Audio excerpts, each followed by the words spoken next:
Good evening. I'd like to call to order the regular meeting of the City Council, City of Lakewood, Colorado, on this very special June 24th, 2019 at 7 p.m. in council chambers. Will the clerk please call the roll?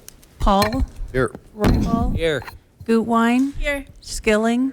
LeBure. Here. Abel. Here. Vincent. Here. Beta. Here. Johnson. Here. Franks. Here. Harrison. Here. You have a quorum.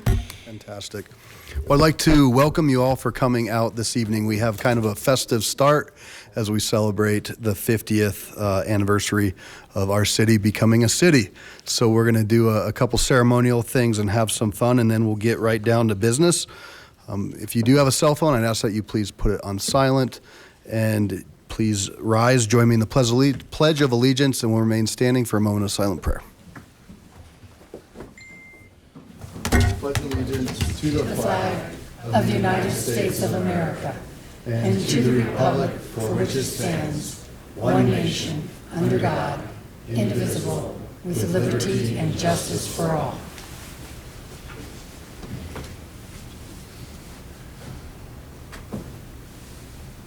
Thank you. Please be seated.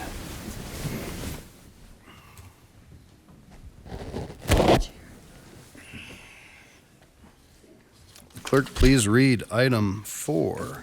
Item 4, proclamation, City of Lakewood's 50th anniversary of incorporation.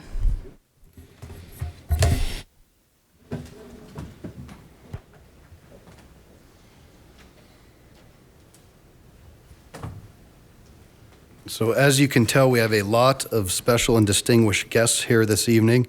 And as I read this proclamation, for the first part, I'm going to ask our former mayors to come down and join me for this. And we have a little something for you as well.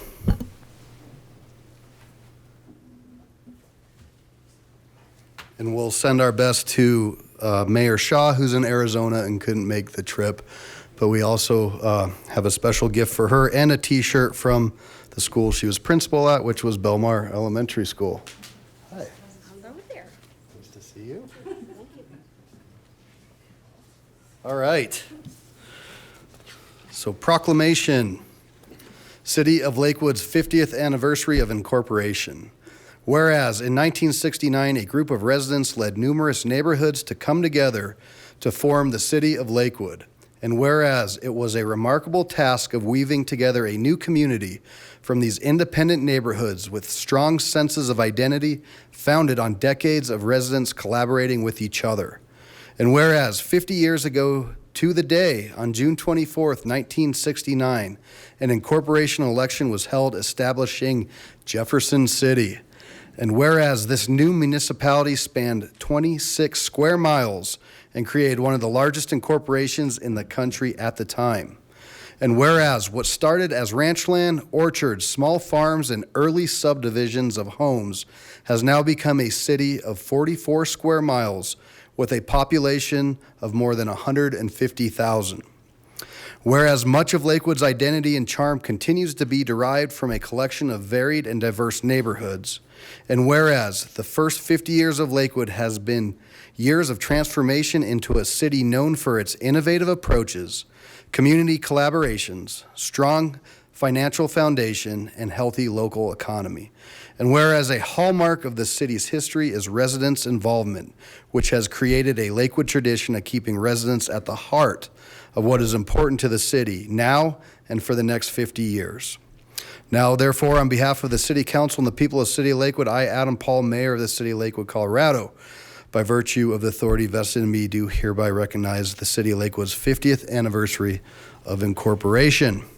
So with that, we have some books for you three and for all of our former council members, but I would like to turn it over to you. You can have the mic, you can address the council. If you just want to say a couple words about Lakewood or the time when you served. Mayor? No one does this in 2 words. They just don't. I just can't tell you how wonderful it is to be back here. We drive by it often and all, but it will always be home. And I just want to thank all of you. I mean, obviously through the years, there's people have done a lot of work. And I recognize that every time I turn around the corner or head down the street, or it's hard work, but it's one of the most worthwhile things I have ever done in my life. So I just say congratulations to everything that you have been doing. And if you ever need I was going to say if you ever need help, but why would I ask that? That's work, isn't it? That's work. Okay. But I think there's a lot of people around here who would always be there to help each other. And so I really thank you. We've been looking forward to this. And somewhere my husband, I guess he's behind me, but anyway, is here too. So we're very proud to be Lakewoodites. All right. Thank you. Out of order. Was there an order? Mr. Mayor, members of council, I will just say it was one of the great honors of my life to serve the residents of Lakewood for nearly 22 years on the Planning Commission, City Council, and as mayor. And I think the one characteristic that has been continuous in this community is the great representation, the public service that's demonstrated by you all tonight and by 50 years of not just elected representatives, but volunteers of the many boards and commissions, the many neighborhood organizations. That has been the continuous theme through the history of this great city. So it's a wonderful occasion tonight. Thank you again for your service. It's an honor to be here. Well, like Linda and Bob said, it's really the sense of community that I've felt in Lakewood. 55 years I've lived here. And it's that sense of community that I think we continue to have. And I think it's that partnership, too, between the elected officials, between staff, and the citizens and the business community. Let's not forget that. Let's continue to work together in a sense of civility and a sense of really what's best for us, not only today, but in the future. Thank you for all you do. It was 8 of the best years of my life. And I continue to live in Lakewood almost 55 years. Thank you.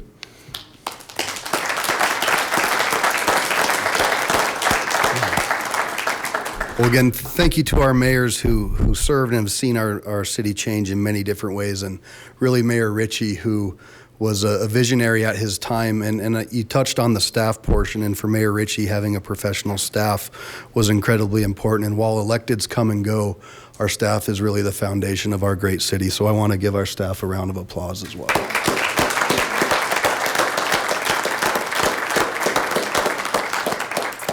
So now we're going to invite all of the council members down. And I would like for you, for those who may not know, just to give us your name, and if you remember the years you served, that'd be fantastic. And then we're going to do a picture, and we'll get a picture of all of us together.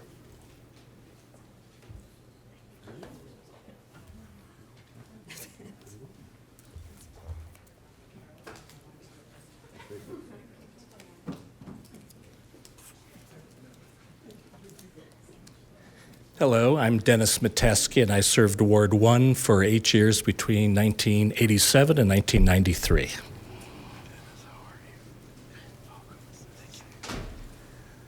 Carol Kesselman, and I served Ward 5 from 2007 to 2007 to 97 to 2005. I think I got it right. I'm Diana Wilson, and I was following Carol, so I'd know when I served. Now I'm very confused. 2005 to 13, thanks. I'm Tom Quinn, and I served from 2007 to 2015. And by the way, Carol Kesselman actually beat me in 1997, the first time I ran. It's nice to be back again. I'm Debbie Coop. I was on Ward 2 City Council, represented Ward 2 from 2001 to 2009. Thank you. I'm Cindy Barraway, and I represented Ward 2 from 2007 to 2015, sandwiched by both Coops. Scott Coop, 2009, 2017. Man, a few words. Kathy Stapleton, Ward 5.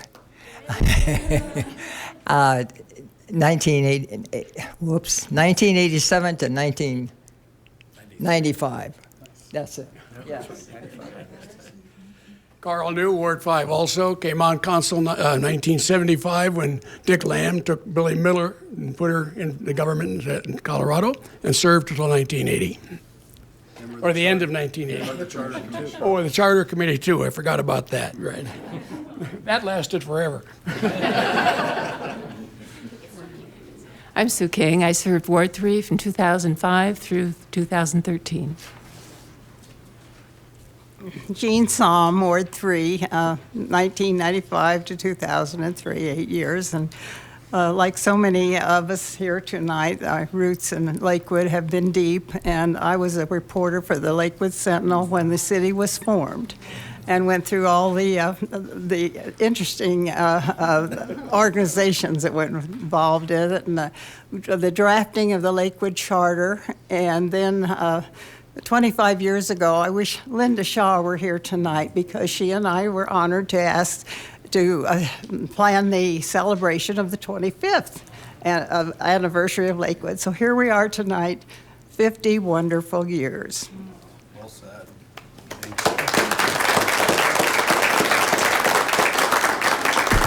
So there's also one more hiding back there. Margie Greer, I served 1997 to 2001. All right. And then I also, there's also a wonderful gentleman I want to acknowledge. Johan Cohn is here, and he's on our planning commission, but he was a member of our charter commission as well. So. Okay, so we can all come in here and grab a picture, and council, we'll all try to get together, or you can jump in behind. Do you want to put the mayors in the middle? Yeah, sure. That's a great idea. Ann is organized. Yeah, there you go. Nothing's changed.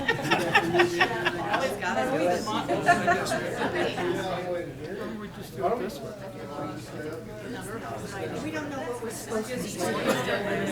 We don't need such a wide. If we come, because there's a spot right here. But then you all have to sit down too, so. We can just kind of. We We can just take the elevator down. Okay. Just, That'll be fine. I'll sit. yeah, I guess we can go like this. Does that work? 1, 2, 3.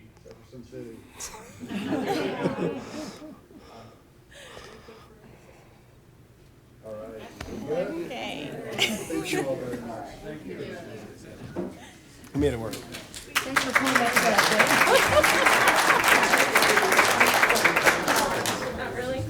Mayor Burkholder asked if you had to stay, so. You're always welcome to. Every Monday, meet you here. Every Monday. See you here next Monday. Yeah, that works. Council, does anybody want to say anything? Should we just roll?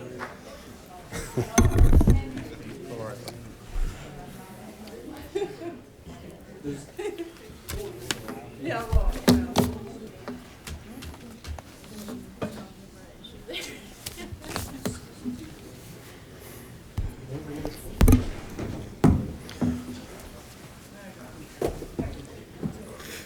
So that was the fun stuff. Maybe the rest of the night will be fun.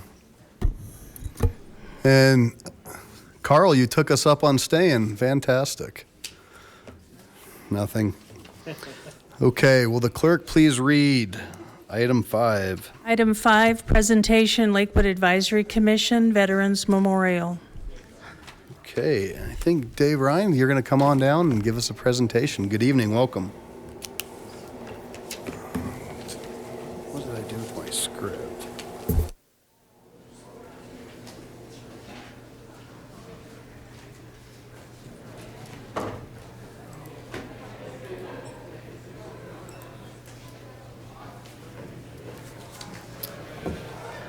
Mayor, City Council members, my name is David Ryan. I'm the chairperson. I'm sorry.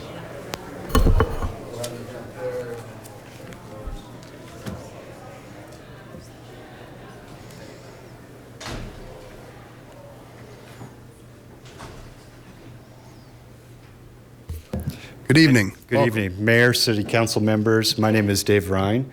I am the chairperson of the Neighborhoods Committee of the LAC. Thank you very much for allowing us to work on this Veterans Project, which we took extremely seriously, and it was a great honor to work on. And thank you very much for allowing me to make a presentation to you today, especially on the 50th anniversary. So thank you. We took the liberty of dividing the project that was assigned to us into two parts, more for discussion purposes for tonight. The first is to research the names, locations of the existing memorials in the city of Lakewood. The second is to research and recommend the creation of a Lakewood-specific memorial that would be unique to Lakewood, yet celebrate all who served. In tackling this project, our committee is diverse in terms of education and what we do. We did not have a lot of veteran input within our committee itself, so we reached out to the Veterans of Foreign Wars, the American Legion. We reached out to those at the national, local, and regional level for some of those as well. We also had a number of conversations with veterans and non-veterans in our community to try and identify these locations. And we also talked to city staff, in particular Corey Peterson, who among other things, we found out he wears a number of different hats, including he's very connected to the outreach with veterans for the city. So we worked with him, and then we also, again, worked out with a number of people in the community. The locations that we came up with, if you have this on your screen, if you start from the top left and you work your way down, you have the Blue Star Memorial on your left. Then you have a garden at the American Legion, Post 178 local. And then moving on to the third one is there's a memorial at Lakewood High School. And then moving farther over, you have the Lakewood Memorial Field. Moving farther down, we have the Jefferson County commemorative, we have the, Jefferson County Platoon Commemorative Bench, excuse me. And then last at Kendrick Lake, we have the Desert Storm plaque. Those are the places that we were able to identify. We weren't actually certain from talking to a number of individuals because very few people knew of any memorials in the city of Lakewood. That was just based on our interviews. And so based on that, we wanted to conduct a survey to do a couple of things. One, to find out if we were missing any other memorials. So one of the first questions on our survey that went out, we worked with Corey Peterson again. He got the survey out to anybody in the city who is a veteran. And the second, the public information officer also distributed it to Nextdoor, the city's publications, outreach efforts. And we got 125 people who responded. And I think who responded is very important because if anyone is going to know what memorials exist in the city of Lakewood, it would be reasonable to think that it would be a veteran who would know more than the average citizen. Citizen who is not a veteran and who does not have that interest as much. So to us, the people who responded, we have 125, 96 are veterans. Most of the others identified as being family members. Most of those individuals were unaware that the city had any memorial at all. So that was also very consistent with when we talked to people, face to face, the interviews, veterans and non-veterans alike, did not know that there was really anything in the city of Lakewood. Some people identified something in Golden, others identified something in Arvada, but very, very few people identified anything in the city. So keeping that in mind, that there's just this simple unawareness of what is already existing in the city of Lakewood, I think is very important as we discuss this further. one of the thoughts that we thought, or one of the thoughts that we thought, of course, one of the things that we are suggesting is, given that there is just this complete lack of understanding as to what exists, is let's promote that. Let's promote what we already have. One of the models that we wanted to use is, of course, one of the things that we're all very proud of in the city of Lakewood is the art line and all the accolades it's gotten. One of the things the city does to promote that is it prints out a large postcard size map that shows the art line. It shows the different attractions, if you will, things of interest along that route. And we thought that would be something that would be very useful for promoting the existing memorials. Have a little map, postcard, that identifies what those things are, or what those memorials are. Distribute that to the public. You can have QR codes. By that I mean you can scan your phone at a memorial. Perhaps you find out some more information about that specific memorial. Why am I looking at that? Who is this honoring? What's the backstory on this memorial that I'm looking at? That can all be provided through some enhanced QR codes at the memorials themselves. The city also has a veterans page, which is fairly robust, but it does not identify the memorials. So you could have this map on the website, and you could provide that same information that someone who's actually at the memorial, someone who could find out, again, that backstory about what is that memorial all about. And then also outreach, get that information out to veterans. We have a very large presence here. The city's done a fantastic job with its employment and it's won a number of awards for the work that it's done with veterans. Make that outreach effort in promoting those memorials. So on the second piece, so that was just identifying the memorials. The second piece is research and recommend the creation of a Lakewood specific memorial. So this is where it gets to be a little bit troublesome. It's difficult for us to come to you and say, city, you should build yet another memorial to the city or for veterans within the city limits when the people, veterans and non-veterans alike, are simply unaware of what exists currently. We think before the promotion effort is made, it's difficult for us to recommend that something else be built. The other piece of that is in our survey, we asked veterans how would they like to be honored? Would they like, and we listed some specific categories. And we understand that as a veteran, can't overgeneralize, but I would think it's safe to say that a number of veterans would say, my service is how I want to be honored. I don't need something else. But one of the things we did see, far and away, if you add up what the veterans did ask for, is more outreach efforts. So if we divide up the responses into three categories, the first category being, let's have an event. For example, Boom Bash was a very popular one, where you make it specific more than just stand up and be honored. Read out names, do something to honor folks at Boom Bash. Doesn't compete with things that Denver and other cities are already doing. Fantastic. That also got about the same number of votes as let's build a plaque or a memorial or statue. But far and away was the outreach efforts. Collect the veteran stories, provide more outreach. And one of the things that the city has really championed and done well is we have the West Metro Veterans Fair. And Corey Peterson champions that. He leads that. The whole city puts it on. I believe our city clerk even volunteers at that. This picture on this slide is Corey Peterson standing next to a lady who is being honored during that event. One of the things from talking to, for example, the city of Golden was, hey, we would be very interested in that West Metro Veterans Fair, but we've never been asked to attend. Imagine a West Metro Veterans Fair that includes more than just the city of Lakewood, but that the city of Lakewood is the champion and puts forward. Build upon that is one of our recommendations. While you're promoting the existing memorials, make some efforts to, for example, we have some fantastic events and memorials surrounding the city of Lakewood. Provide transportation, whether it's a specific day or something else. Get the veterans out to those folks, make that accessible to folks.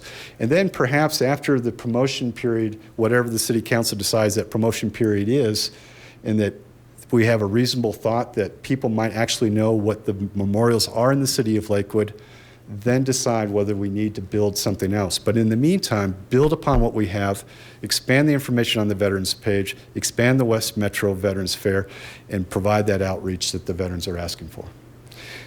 Thank you, and I'm certainly open to any questions you may have. Ryan, very well done. That was a great presentation, great background. Can you, your committee members that are here, yes. wave your hands in the air? There we go. These are our committee members. Thank you. Thank you for your hard work on that. That's great. So I'll just let council know, I mean, we have it in our book. If we do decide to accept these recommendations, the next step would be for staff to research costs and implementation strategies. So that's really the next phase of that.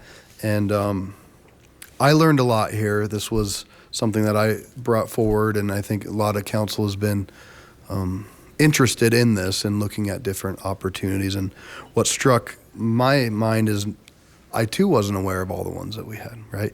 I knew about the World War II. That's something Council Roybal had worked on, and of course the Jefferson Platoon, which was just set last year. But I also know that there's veterans much younger, you know, a lot of conflict that have gone on beyond Vietnam and World War I into Desert Storm, and you showed one of those. So that's partly where this idea came from, that we've have other areas where maybe these folks aren't being honored. So I would certainly support us trying to promote and look for better ways that we can be effective to serve our veterans, and if that's the route. I would also like to keep alive as we pursue this, the idea of maybe making something more permanent. We don't have to rush to that, is my opinion. We can see how this turns out, and this might give us an opportunity to better engage with more veterans and veterans organizations, and they could come to us and say, this is what we'd like you to do. So thank you. Councilor Roybal. Thank you, Mayor. Thank you for everything that you've done here, and I really appreciate it. And it's coming from my heart because I served 21 years in the United States Army. And so thank you. And I wanted to let you know, thank you for there's a few of them that I didn't know about. I went through the city of Lakewood, street by street, trying to figure out what it was, and it was a challenge. And I got to tell you, the World War II Memorial, I just stumbled upon it, and our fellow veterans went ahead, and it was erected in 1947. And in 1982, things kind of moved on, and we picked it up about 6 years ago, and it was fellow veterans moving forward. The reason why I'm mentioning this is I think I have a little short way of speaking about veterans. We don't like to brag. We say we did serve, here's what we did. But what we also like to do is recognize the people that didn't come home.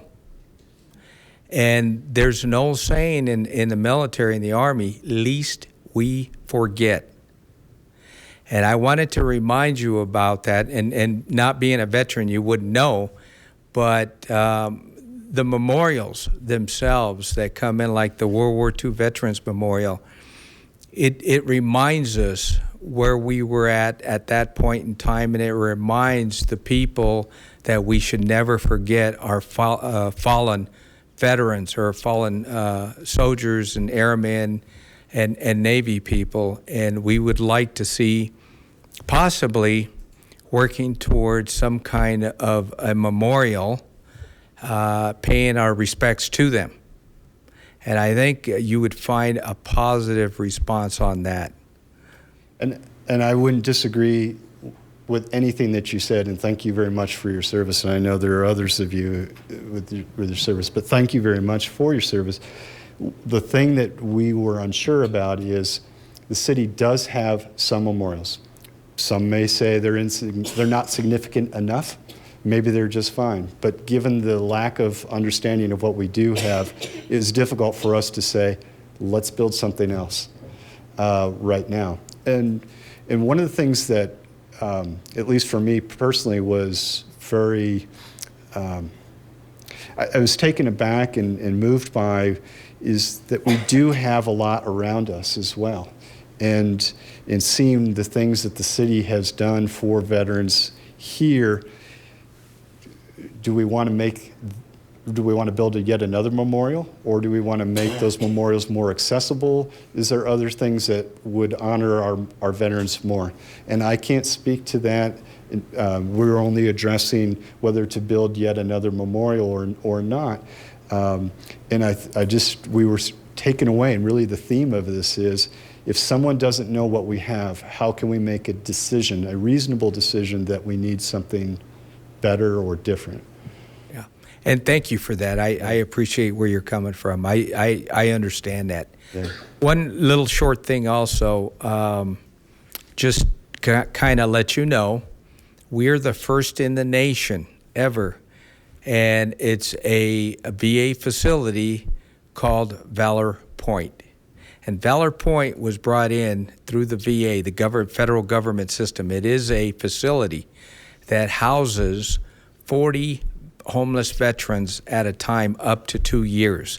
And it helps bring veteran homelessness down in this area, and their success rate continues to climb.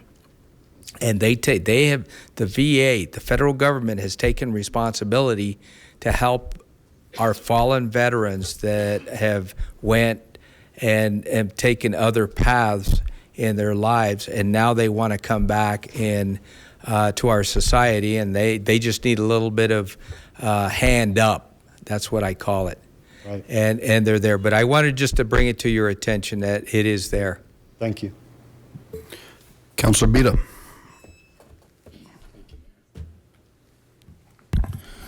I have some comments to make, but I'd like to wait until everybody else has a chance to answer any questions before I do that. Okay.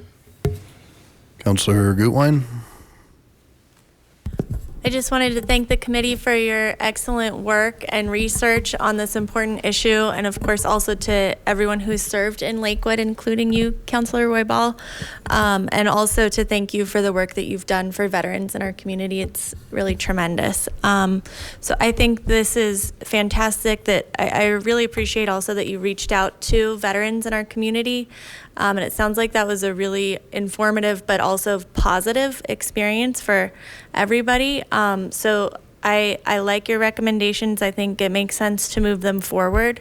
And to me, it's not about shutting the door for a potential memorial. It's about taking some steps between now and then, and really seeing if that's what we want to do. I also really love the idea of recognizing our veterans at the Big Boom Bash. That seems like an easy thing that we can do, and the least that we could do to honor those who have served. So thank you. Thank you. Councilor Johnson. Thank you for your work. I've been on council long enough to realize that there's really one person sitting up on this dais that is actually responsible for the memorial at Lakewood High. About 6 or 7 years ago, Councilman Roybal happened to realize that there was a memorial there that was actually hidden in the weeds. Nobody even knew it was there by that memorial park. And through all of his efforts, he's actually the one that got that moved to Lakewood High. And additionally, I've been on council long enough to realize that the Veterans Fair is a wonderful event. And Councilman Roybal is actually the one that initiated the first one of those as well. Veterans issues have been his passion ever since he's been on here. Thanks for recognizing him. Thank you. And we had the privilege of talking to the principal at Lakewood High School to get some more of the back history, and certainly your name has come up very prominently, so thank you. Good. Thank you. Okay, that's all we have, so Councilor Bita. Thank you. Thank you for your report, and I understand a lot of what you said. I'm not totally in agreement with everything, but I think there's some other factors that we may want to consider, and I'm going to bring that up at this time. So bear with me for just a moment. I want to read a few names. First of all, Ronald Keith Bloom, 18 years old. Dwayne Frank Horgan, 18 years old. Randy Lee Owens, 20 years old. David Lee Sparks, 19 years old. David Paul Stark, 21. Larry Douglas Stice, 21. Billy Floyd Clark, 19. Do you know what those gentlemen have in common by any chance? Well, I would guess that they are no longer with us. That's true. They have a couple of other things in common as well. That they served? They served. They're also, their names are inscribed on the Vietnam Memorial Wall in Washington, D.C. as having been killed in action in Vietnam during the Vietnam conflict. They have one more thing in common as well. They're all from Lakewood. They all list their hometowns as Lakewood. I happen to know 3 of these young men. One of them I played ball with for, a number of years. Very talented ball player, catcher as a matter of fact.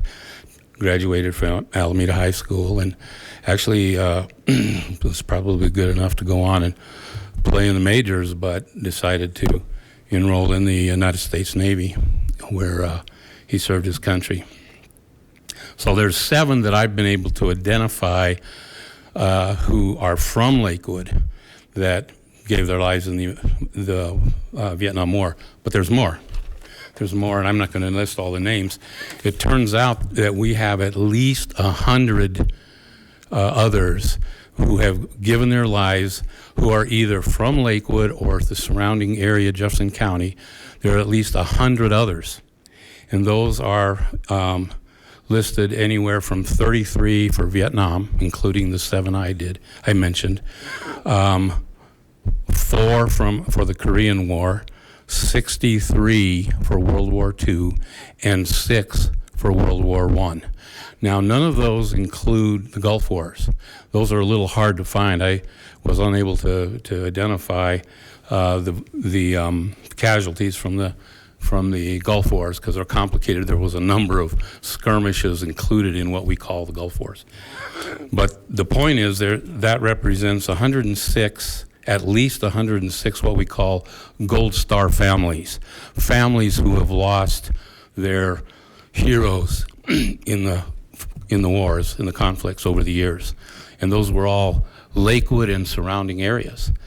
And so I guess what I'm thinking is that what we have is nice in terms of memorials, and it would certainly, I agree with you that those should be promoted.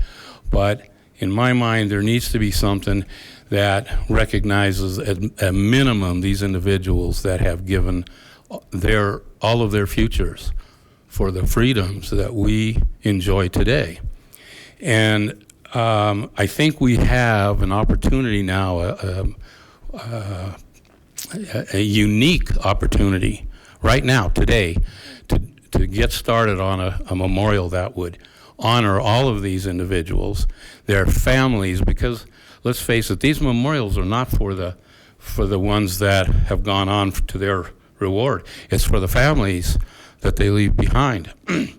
And one of the things I note that you really don't address in your report, I wished, and I take some responsibility for that because I really think we should have given you some better directions as to what we were looking for, and we didn't.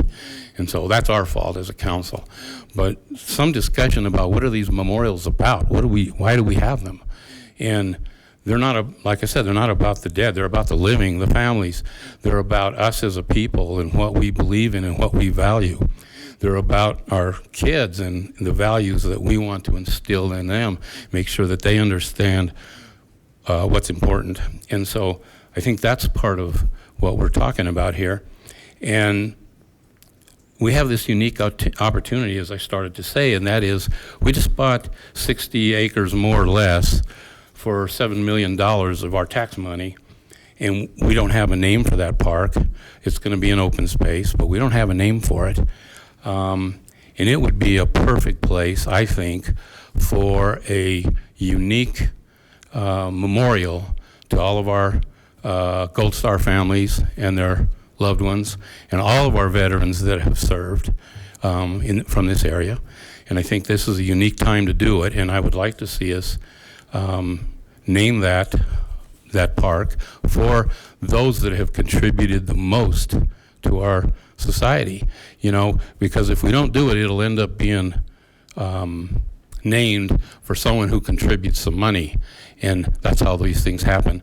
Well, we don't want to do that. We want to name it for somebody who has contributed to us, to our society, and to our city. And there isn't anyone that has contributed more, in my mind certainly, than our veterans and those that have given all of their futures for us. So I'd like to see us name that park the Lakewood Veterans Memorial Open Space, and I'd like to get that started now. And I'd also like to see us set aside a few acres in a very prominent place, because that's a beautiful piece of property if you've ever had a chance to go on it. And it has a view of the Front Range, the mountains, the city. It's a place where you could go to contemplate, for reflection, and you can watch the sunrise on one direction and the sunset on the other, and all the mountains in between. And I just think that that's a unique opportunity, and now's the time to do it. And I was hoping that this report would help us move in that direction. And I guess in a way it does, because you said you really weren't able to make a recommendation one way or the other at this point. But I do think that the facts that I've laid out really support the idea of moving forward and making it a centerpiece, like you said, of more attention to our veterans, of maybe an annual event. What a better place than this beautiful open space for an annual event honoring all of our veterans, living and deceased, and their families. So that's my thought, and I am going to move today for a resolution from council to name our open space the Lakewood Veterans Memorial Open Space. And I'm also going to, as part of that motion, I'm going to ask for a resolution that we set aside at least 5 acres in a prominent location, you know, on a high point, so that it can see the entire Front Range as a place for reflection and introspection. Sure. Thank you. And let me just be real clear. There's no one on our committee, and there's no one that is saying that another memorial, whether it's an open space, a statue, a plaque, should not be erected, or a park be named in honor of veterans. That is not our recommendation at all. We were very specifically asked, research and recommend the creation of a Lakewood-specific memorial that would be unique to Lakewood, yet celebrate all who served. And our response is simply that, given the response from the community, veterans and non-veterans alike, we can't make that recommendation to you. If the question was simply, the city of Lakewood has acquired property, the city of Lakewood is going to do X with this property, what do you think about that? I think it would not be difficult for us to say that sounds like a great idea. But we can't recommend the creation of another memorial at this time without the promotional efforts. But I understand exactly what you're saying, and we certainly want to make sure that the city of Lakewood is honoring those alive and who have served and given the ultimate sacrifice. Mr. Ryan, well done. That was kind of a challenging position to be in, so you did a nice job. I think, and this is a delicate thing for me to say, I certainly agree with a lot of what my colleague has just said. It is a little bit different, and this was something that I did bring forward, and I think you honored the assignment the way you were asked. Whether or not you got the more direction from council or different, that's not subject here. I would like to see council make a recommendation to move forward with what you have said, and separate to that, I would kindly reject Councilor Bita's motion that he would potentially make, because one, it's not in order with what we're trying to do tonight, and two, whenever we have any sort of park naming or park planning, which this is a big deal, I believe it's important that we incorporate all of the community for something like that. And you saw the neighborhood come together and ask us just 2 weeks ago to change the name of a park to honor a Tuskegee Airman, which was an incredible opportunity. And so I think when we look at naming parks, it's not something that we do without consulting staff or our other colleagues, it's something that we say that could be a great idea as we move forward with the park planning process. We don't even know what the community wants to see on that parcel quite yet, right? And how that's going to all work. So I would say that that might be premature. While I welcome, where you're going with that and you're wanting to honor, I believe it's two different things. So I'd like to tackle this before us tonight and see if there's consensus to ask staff to move forward with this recommendation.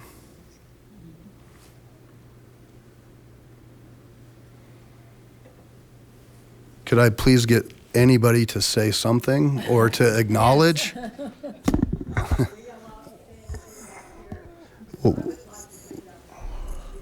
Yeah, so ma'am, we'll have public comment afterwards. Yeah, okay, thank you. I'm fine. Okay, Mayor Pro Tem Abel. I think it's a great thing that the recommendation for more outreach comes from the committee. We certainly need that. We need to redouble our efforts in every way to help those folks who served us be served themselves when they need it. That doesn't preclude a more permanent memorial. I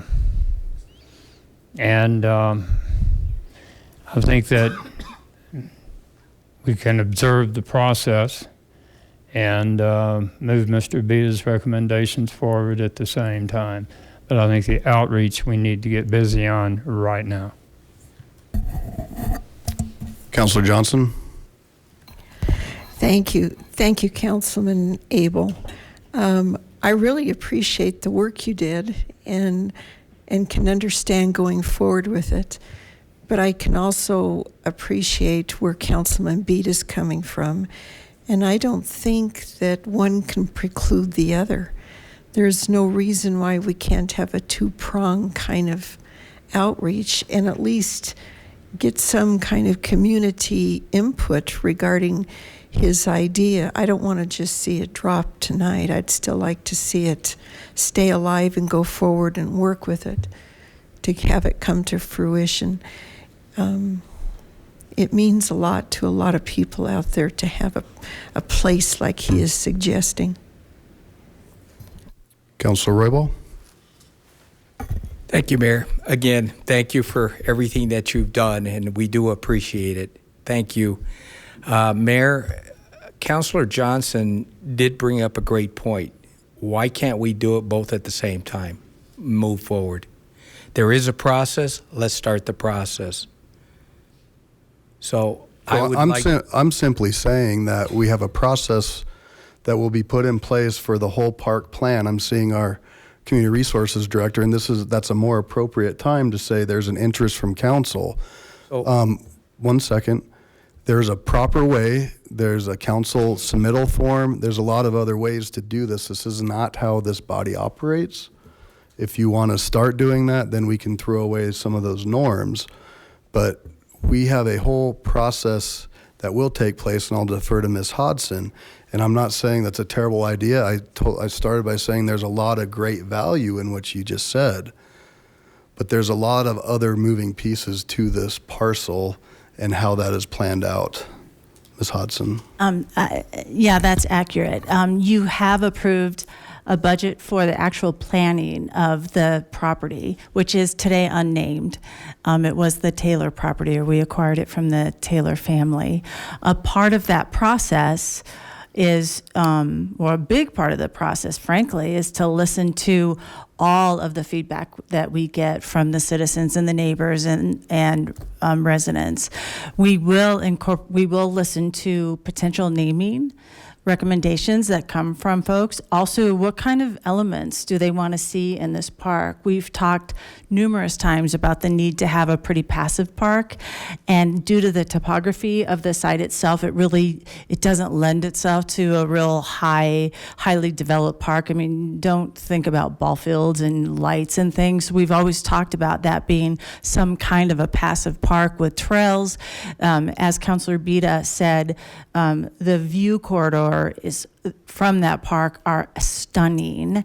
So we have entertained the idea, and we will bring that forward in terms of a potential site to recognize the veterans from the city of Lakewood who served in all the branches of the military. So we've talked about that as a staff, and I know that's a part of the planning process. Just to get into a little bit of detail, we're working with CDOT and the property owners to the north in terms of what that exchange is going to be, as well as the visiting with the individual who purchased the other part of the Taylor property. So all of that is underway right now because access is really important when it comes to getting on that particular property. So we're really not far off in terms of how this planning process would go. And we have heard loud and clear that there is some real community interest in having some kind of recognition of the people who have served in that come from our own city. So I don't think we're far off, and that planning process is underway. Thank you, Ms. Hodson. Councilor Skilling. So to your point, Mayor, about what we're doing moving forward on some of these recommendations, the Big Boom Bash is the first bullet point, or at least one of the options. Is there an intent to try to make that as part of this year's Big Boom Bash? For example, flyers on doing the promotional efforts on our existing memorials or some other recognition? Or is that future Big Boom Bashes? So I'm looking at Ms. Hodson. Mr. Wright, if you want to sit down, sir. I imagine with a week turnaround, it might be quite a challenge, but there could be a vocal recognition potentially or something along those lines. Yeah, it is really late in the process to implement something like that. But there are other events that are held for the city that are citywide events that we can absolutely do outreach and really honor the veterans from our community. I would say to the remainder of the bullet points, we should just move forward with those in whatever form that takes. And to Councilor Bita's point, it sounds like if we need to add more specific questions to our ongoing survey efforts, that maybe we go with that. For example, how would you feel about adding 5 acres, or questions of that nature on some kind of a survey to get that ball rolling on that. Councilor Franks. Thanks, Mayor Paul. Councilor Bita, I certainly wanted to thank you for reading out those names. It brings home the sacrifice, and especially when you hear the age of those young men who served and who gave their lives. So I certainly appreciate everything that comes forth with. I think over the last nearly 4 years, I've gotten to know the council real well. I think we are all absolutely committed to our veterans. I think it is more of a increasing our dialogue with our community, making sure that we're taking forth and we're getting their engagement. We've really, for the last few years, have said that that's part of what we are doing. I think the community is going to be thrilled to be involved. I think they're going to be thrilled to bring forth some really great ideas, suggestions. I don't think we'll be bereft of those. So I certainly support moving it forward. Tonight's not the night for any aggressive moves, but I think that we all can also take forth this knowledge that we have these memorials that are not well socialized. We all have mailing lists. We all have meetings. I think we can make sure to take this, and so I want to make sure that we have this information so we can socialize it forward. And I fully support, moving forward with a process that includes this as part of the dialogue. Yeah, certainly. I appreciate that. And other things like set aside 5 acres. Why 5? What if it needs to be 10, or what if it needs to be 3? I mean, those are things that I think we're just not quite ready, unless you have an idea why you came up with 5 acres. I said at least 5. Okay. So it could be more. Okay. Mayor Pro Tem. Let's not forget the other piece of the equation. They did recommend that we do some outreach and help our veterans find programs that help. I take it that's what their intention was. Let's move forward on that in a concrete way and not just let it be a glittering generality of the conversation. So I believe if we're going to do anything tonight, we might move on that. Well, and certainly if that's part of the I think there's support to move all these recommendations forward, with that being one of them. And the city got a great honor, and I think you've done a good job in trying to really spearhead our veteran involvement, Ms. Hodson, through your staff and other ventures. I think that's going to continue to grow. Councilor Bita, and then I'd like to see if we got some consensus. Well, just a couple follow-up. First of all, I don't have certainly any objection to what was presented in the recommendations, that we do some things to make what we have more accessible and more available to the public, make sure the public is aware of all that. I have no problems with that. I think that's a great suggestion. But the other thing is that, having said that, it doesn't exclude going forward with the second piece, and which is what I suggested. And to say that I'm out of order when that was the whole point of their approach, or their assignment, was to talk about creating another memorial. That was a big piece of what they were. And so that's on the table tonight. That is part of the discussion. I don't see how I'm out of order by saying, yeah, we need to do that, even though they decided they weren't able to make a recommendation at this point. It certainly isn't out of order for me to say I think we need to move on that. And part of that is because of the timing on this. We've got a unique opportunity. And I'm not suggesting that we want to cut out the public process, not at all, anything but that. I'm more than happy, and I want the public to be involved in this discussion. But what I want to do is get the ball rolling. I want to get it started. And I've been waiting on this for this report. And so I think now is the time. And so I did make a motion that we get started on this other process, and I'd like to have it discussed and voted on. So I'll say that the out of order comes from that it's out of order by trying to section off a park and name it without any kind of public notification or public involvement or public input. And our city manager, I know there's an urgency, but we own the land. And so it's sitting there kind of blank slate. And the city manager just said that this is part of their planning. She's heard loud and clear from the council that this would be an important part to maybe do something like this. And so that's why it's out of order. And for that reason, I will not accept a motion this evening to do that, because there is a formal process in place. You're the mayor, if you can make that. So, and again, that's not to say that the idea that you have does not have merit. It's just the process part of that is in a different place. So if we were voting tonight or looking at naming recommendations or how we want to parcel up the park, I think that'd be certainly appropriate. But this is a little outside of that scope. So you're saying it's a procedural matter? Procedural? Yeah. And I think the staff has said that they are willing and able, and this will be part of their discussions with the community to make sure that what you had just said and what other council members have weighed in on is part of the community discussion. Councilor Roybal? Thank you, Mayor. I'd like to know, can you please email all of council the process step by step, point by point, what staff has to do before this process is coming back to us? I'd like to know what do we need to do to move this forward. Okay, we can work on the naming. What your plan is. I mean, we have a park naming process, and it was just mentioned to you 2 weeks ago in a presentation of how we name our parks. So that was readily available. That was for a different park.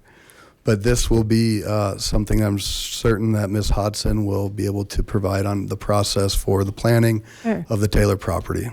Sure, we're happy to do that. It's probably high time that we inform you as to what that planning process will look like.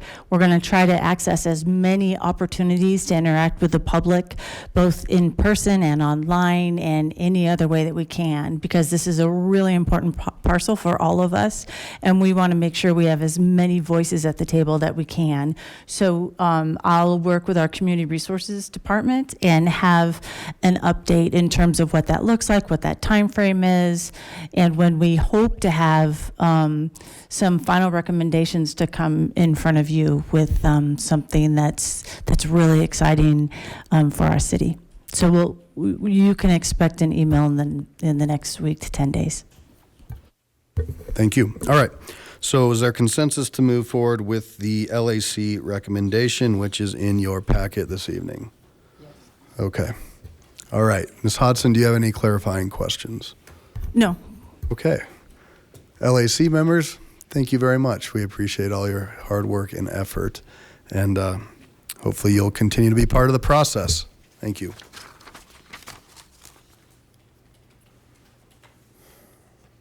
All right, next up is public comment, and I'm just gonna go off memory. So this is the point in the meeting where the public's invited to address anything that is not on the agenda. We ask that you respect the decorum of chambers, and you'll have 3 minutes, 2.5. This little box up here will be green. After that, it'll be yellow. At 3 minutes, your time will be up. I'll politely ask you to wrap that up if you are still going.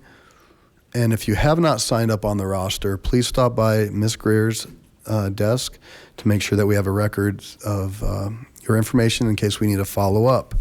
So first on our list for non-agenda items is Steve Rumnock?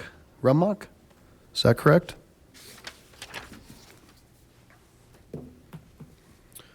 Good evening, welcome. Thank you, Mr. Mayor, City Councilmen, men and women. I live at 7550 West Radcliffe Avenue. The next door neighbor's house went up for sale this spring and it sold. It is currently zoned residential 1-12, large lot residential.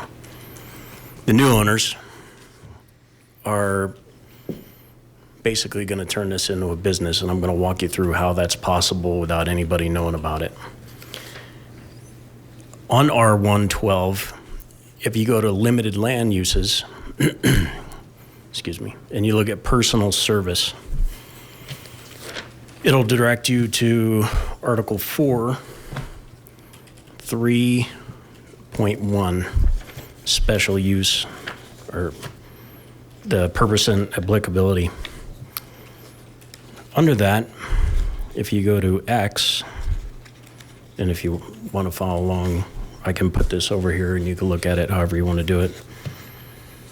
We go to personal service. Now, I'll remind you that this is a residential neighborhood. POA, I sit on the board, I represent many folks in that neighborhood. Under personal service, there is no mention of anyone having to live or occupy that building. So it looks like, and I emailed a few of the members, it looks like it's going to turn into a business. Because nowhere in under X, under personal service, does it say you have to live in it. So that's kind of a big deal. The other argument that I have is there's some speculation that it's arterial.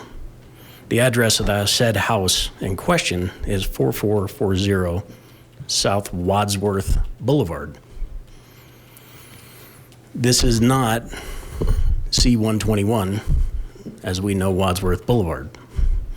This is a small dead-end road that you have to make a left on the Stanford, not an artery, and then a left on the South Wadsworth Boulevard to get to the said residence, which will now be a business.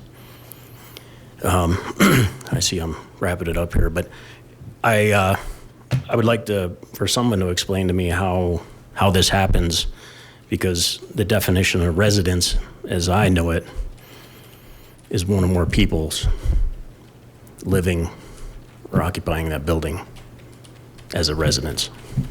Okay. I'll come back after public comment. I don't think I'll have any sufficient answers, but I'll address it after public comment. Or you're more than welcome to email or call after the fact. I'll just come back. We don't have a long roster. And Okay. Okay. Thank you.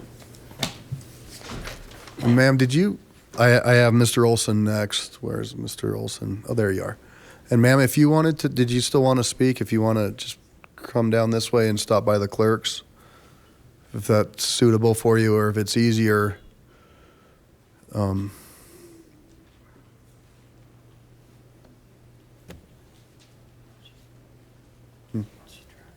I just want to make it easy. Okay. Good evening. This is regarding the memorial. I was in France last week, and I went to the cemeteries of World War I, World War II, Utah Beach, Omaha Beach. There's 26 memorials. A lot of people died.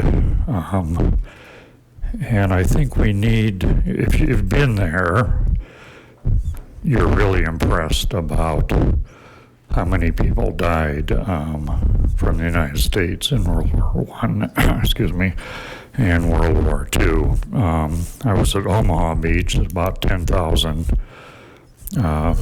cemeteries there, and those are the only cemeteries that people didn't request for their bodies to come home. One thing that I remember from my childhood is we would have parades on Memorial Day, or any parade, and we'd include the Gold Star mothers, because I remember I drove a car with Gold Star mothers in a convertible in the back seat. So I just wanted to endorse the idea that we have to remember the people who died for this country, so that we aren't all speaking German. If you ever go to France, forget about the Louvre. You'll never see the Mona Lisa because there's 500 people ahead of you. But go to the cemeteries and see what's happened, and see how many dead people there are. Thank you. While she's signing up, anybody else wish to speak, please come on down and sign in with Ms. Greer.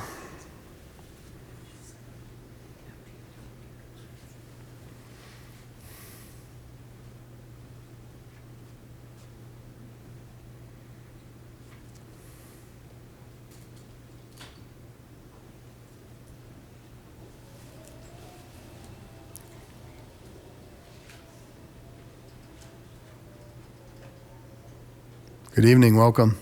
Good evening, Mayor and Councilman. First of all, I don't know how many people were on that board that actually was a family member of somebody that was in the service. My husband died of Agent Orange. And one of the things that I don't see going on is you want to have a memorial. You have all this property, and all of you, I've seen lots of homeless people sleeping on the floor. Those are our servicemen. And if you have all this property, why not make the memorial and also build some housing? I mean, you could build maybe those small houses or something, or have like a community center where, like if you go to the library, you will see our servicemen plugging in their phones, eating at the libraries. If you have this property, why not have a building where they could go into and get some shelter off of the streets? Use that property for our servicemen. Don't give, you want to give a memorial? Well, This doesn't help the servicemen that are alive and here that need help. It doesn't help the family members either for you to just put up a sign and say, oh, let's thank our servicemen for dying for us, and their families are here suffering. My daughter didn't get to see a father. And so when I hear this, it makes me very sentimental and very angry.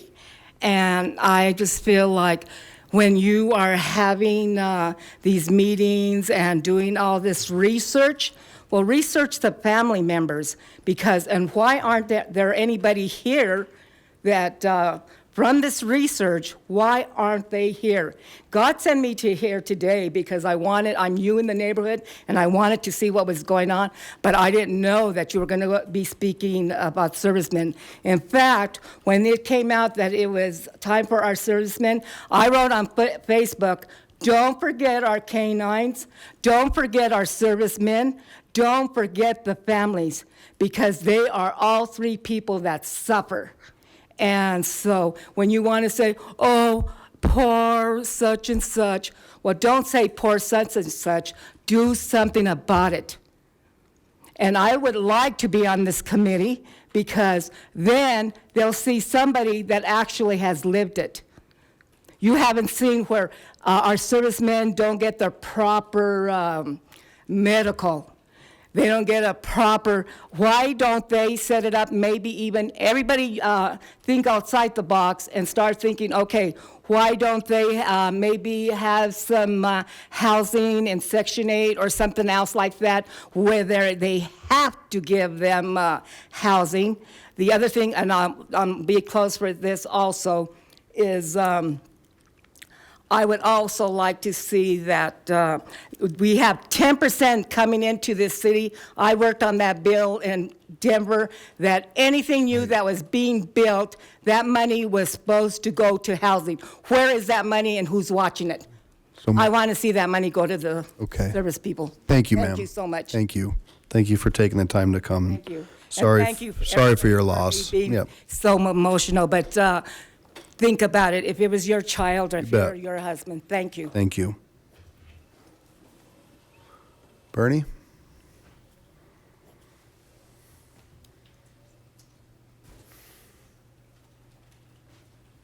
Good evening. Good evening, Mayor and City Council. My name is Bernie Bartel, 11173 West Ohio Place, Lakewood, Colorado, for 48 years. I also was a member of the veteran U.S. Army for 6 years as a German citizen. And I was hoping after 3 years became automatic citizen. No, I still had to take my test. Of course, I passed it. I'm really here for the German American Heritage event. For 5.5 months, we planned the event at Belmar Plaza. Only to be told about 4 weeks ago that the the corporate office in Chicago said, no, we will not do a German event at the Belmar Plaza, only the Italian festival. So I missed out on the opportunity application for the Heritage Center here in Lakewood, but we were out of time. We passed, so all the dates were taken. So now I'm looking at two venues. One is the Colorado College of Arts and Design, and the other one is in Aurora. Tomorrow morning, you have a meeting with the Aurora at the Northfield Greenfield to the German American Heritage Festival.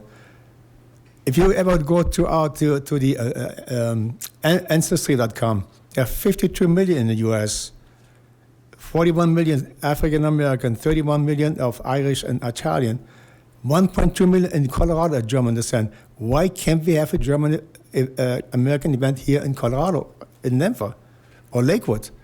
He lived here for, gosh, I don't know how many years, about 48, Heidi? No, Heidi knows better than I am. So I'm looking for the council to help us find a venue that's accommodate German American heritage. When we did it at Lakewood Heritage Center, this was the only family event where families can come together, all the kids, Yes, Lakewood has a nice heritage center, but they have concerts, but not one family event where families can come together. People can sit down and talk, meet new people. So I encourage you, maybe the council can help me do a German event again here in Lakewood. I look forward to that. Thank you. Thank you, sir. Anybody else? All right, I'll close public comment. Mr. Rumnock, looks like we have your information, and it does ring a bell. I think your council members are Ward 5, and we are copied on that. So our deputy city manager has your info. We can start down that road. I think we need to be crystal clear from what I've heard from this group tonight. There is a desire to continue to find resources and honor our veterans, and we will continue to do that and find a way. So I don't know how more clear I can make that. Homelessness is something that is a top priority again for council. We're doing a lot of different things and working with different partnering agencies. Archway Housing has homeless housing available for veterans. That is a new project that was built on West Colfax. I think they have 38 beds, 38 to 40 beds, but we're continuing to look at that. And then Bernie, we appreciate your tenacity on this. And I reached out to Belmar. I was very disappointed in the way they handled that. And I passed that on, and hopefully we can find another option for you. So thank you. Councilor Roybal. Thank you, Mayor. I just wanted to kind of respond to young lady's comments about veterans. Just wanted to put out there that we have Valor Point Domicile, and they help homeless veterans, and we bring them off the street. I have personally, and Councilor Abel has personally brought them off from the street and brought them into Valor Point, which is fantastic.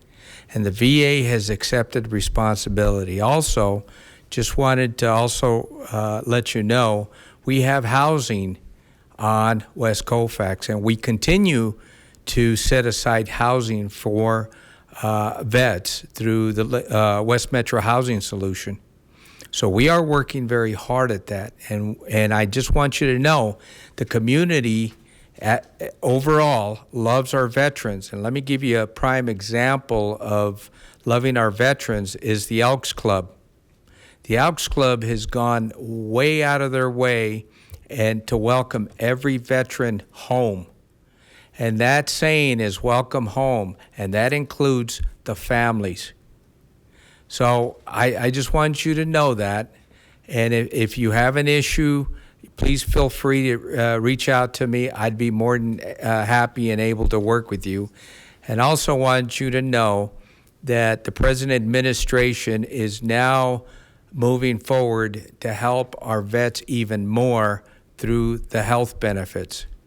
So they are doing fantastic. But thank you. If you want to, after the meeting, I'd like to sit down and talk with you and kind of bring you up to speed of what's going on. Thank you.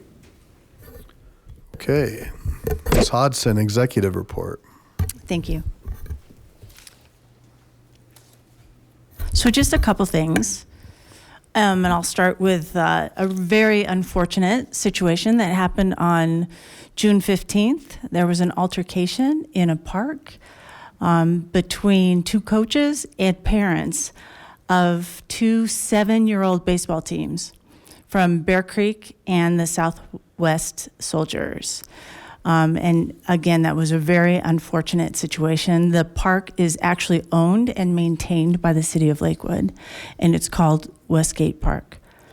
The Lakewood Police Department got a copy of the video of this altercation, and they got two copies, one from a parent who was in the bleachers and another from the media.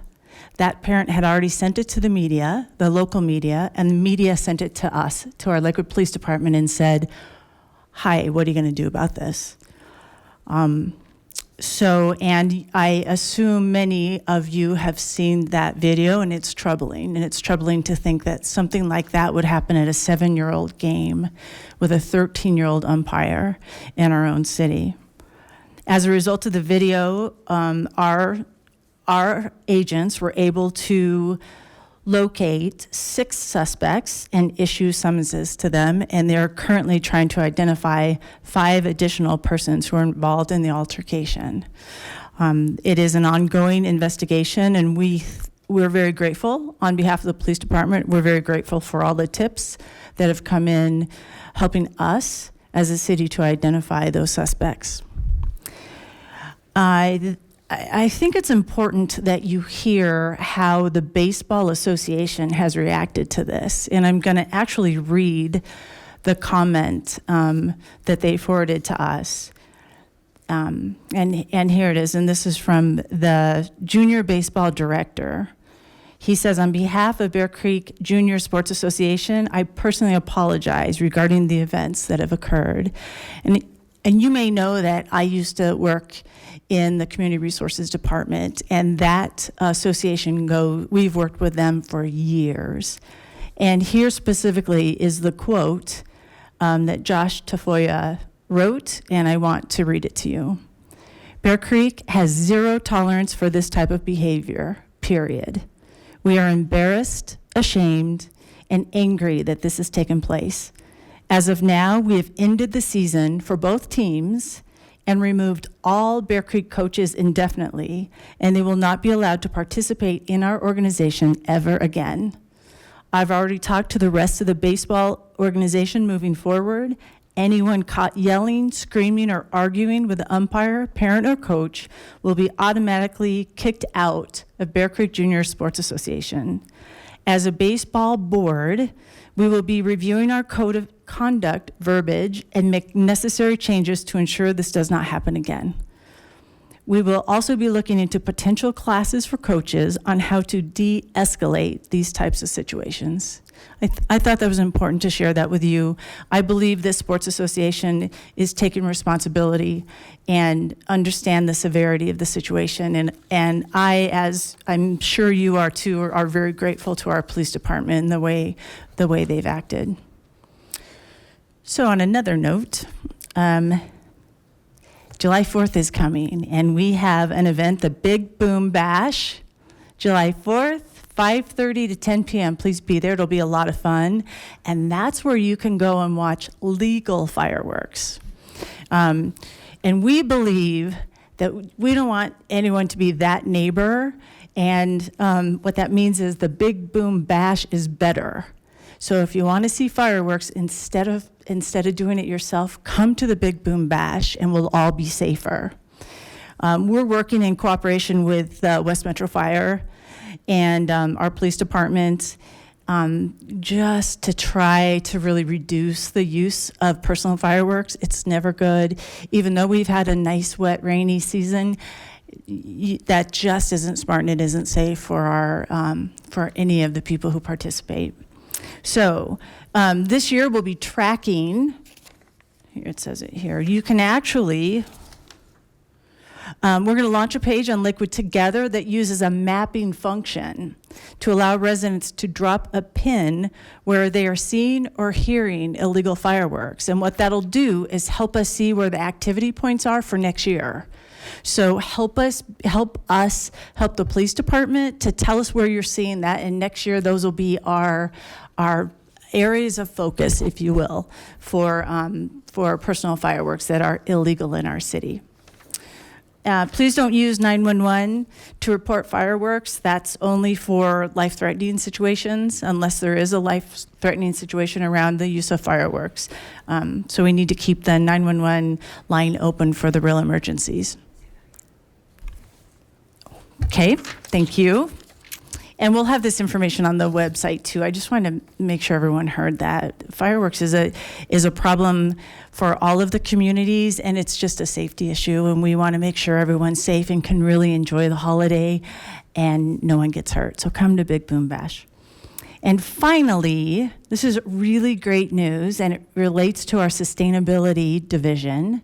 So listen to this. Lakewood has been selected as a top 10 finalist for the International Cities of Service Engaged Cities Award for the Sustainable Neighborhoods Program.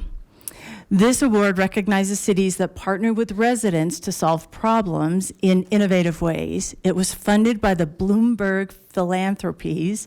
The goal is to make solutions that are transferable to other cities to solve a similar challenge. So our program, Lakewood, Colorado, is with a bunch of big dogs as a finalist. And listen to we're in pretty impressive company. And here are the other finalists: Plymouth, England, San Francisco, California, Orlando, Florida, London, England, Flint, Michigan, Chicago, Illinois, Bogota, sorry. It says Colorado. I'm like, where's that? Columbia, sorry, I did that wrong. So Tim will help me. And Aurora, Illinois. I'm embarrassed. So those are that's our competition. How's that? And then Lakewood, Colorado. On July 11th and 12th, we're going to have a site visit from 2 members on the City of Service team traveling in from Washington, D.C. The team oversees the Engaged Cities Award. That's really a huge honor. And oh my goodness, we're so proud of those folks. And I'm really sorry I messed up that country. The Cities of Service will choose up to 3 winning cities and award a total of $200,000. And winners will be announced at City Lab in October 2019. So congratulations to our sustainability staff. They work hard. And as you know, the Sustainable Neighborhoods program is second to none. And together we congratulate them. So thank you. Thank you. All great information. I was going to save this for comments, but is there a way to get that statement that you read about baseball to especially the Ward 5 council members, because they've been getting inundated with questions and information, and some of that's new information that we heard tonight. Absolutely. That'd be helpful. It was new to me this afternoon, some of that in terms of how we obtained that video. So I was surprised to know that actually went to the media before us. So yeah, I'm happy to share that, and I can actually give Councilor Gutwein the hard copy here and forward it electronically too, however you want it, or both. Sound good?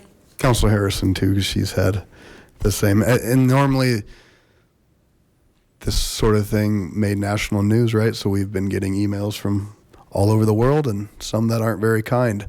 So it's nice for especially these 2 to be able to send that information out to their community.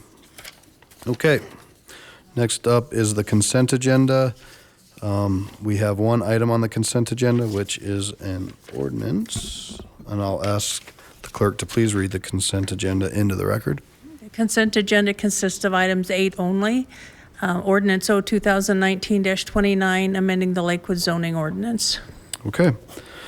So there is no public hearing tonight or public comment because the consent agenda is just an ordinance which is set for notification and publication and set for the actual public hearing date that will be posted. So I will now ask for a motion, Mayor Pro Tem. Mayor Paul, I move to order the ordinance introduced on first reading to be published in the Denver Post with public hearing set for the date included in the ordinance, which is included in the consent agenda items introduced into the record by the city clerk. Second. All right, motion and second. Any discussion? Please cast your votes. And the consent agenda passes 11 ayes, 0 nays, and that will be an important update to our zoning code, which has to do with parking requirements. Will the clerk please read item 9? Item 9, ordinance 2019-23, incorporating certain real property into municipal Ward 4 boundary for the city of Lakewood, Colorado. So there is no presentation on this. I'll open the public hearing.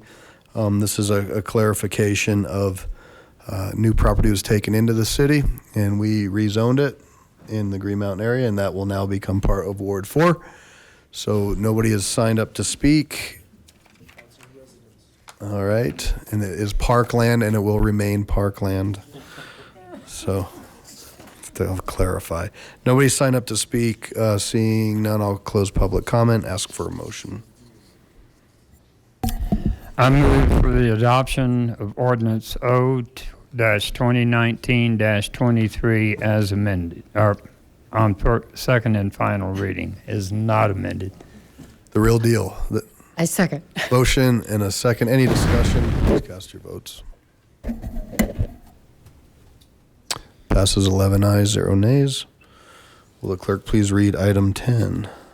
Item 10, Ordinance O 2019-24, amending Chapter 2.08 of the Lakewood Municipal Code as to change the name of the Department of Employee Relations to the Department of Human Resources, making corresponding changes to any references in the Lakewood Municipal Code to the Department of Employee Relations, and authorizing city staff to make further revisions to the Lakewood Municipal Code as are necessary to correctly identify all city departments in a uniform manner.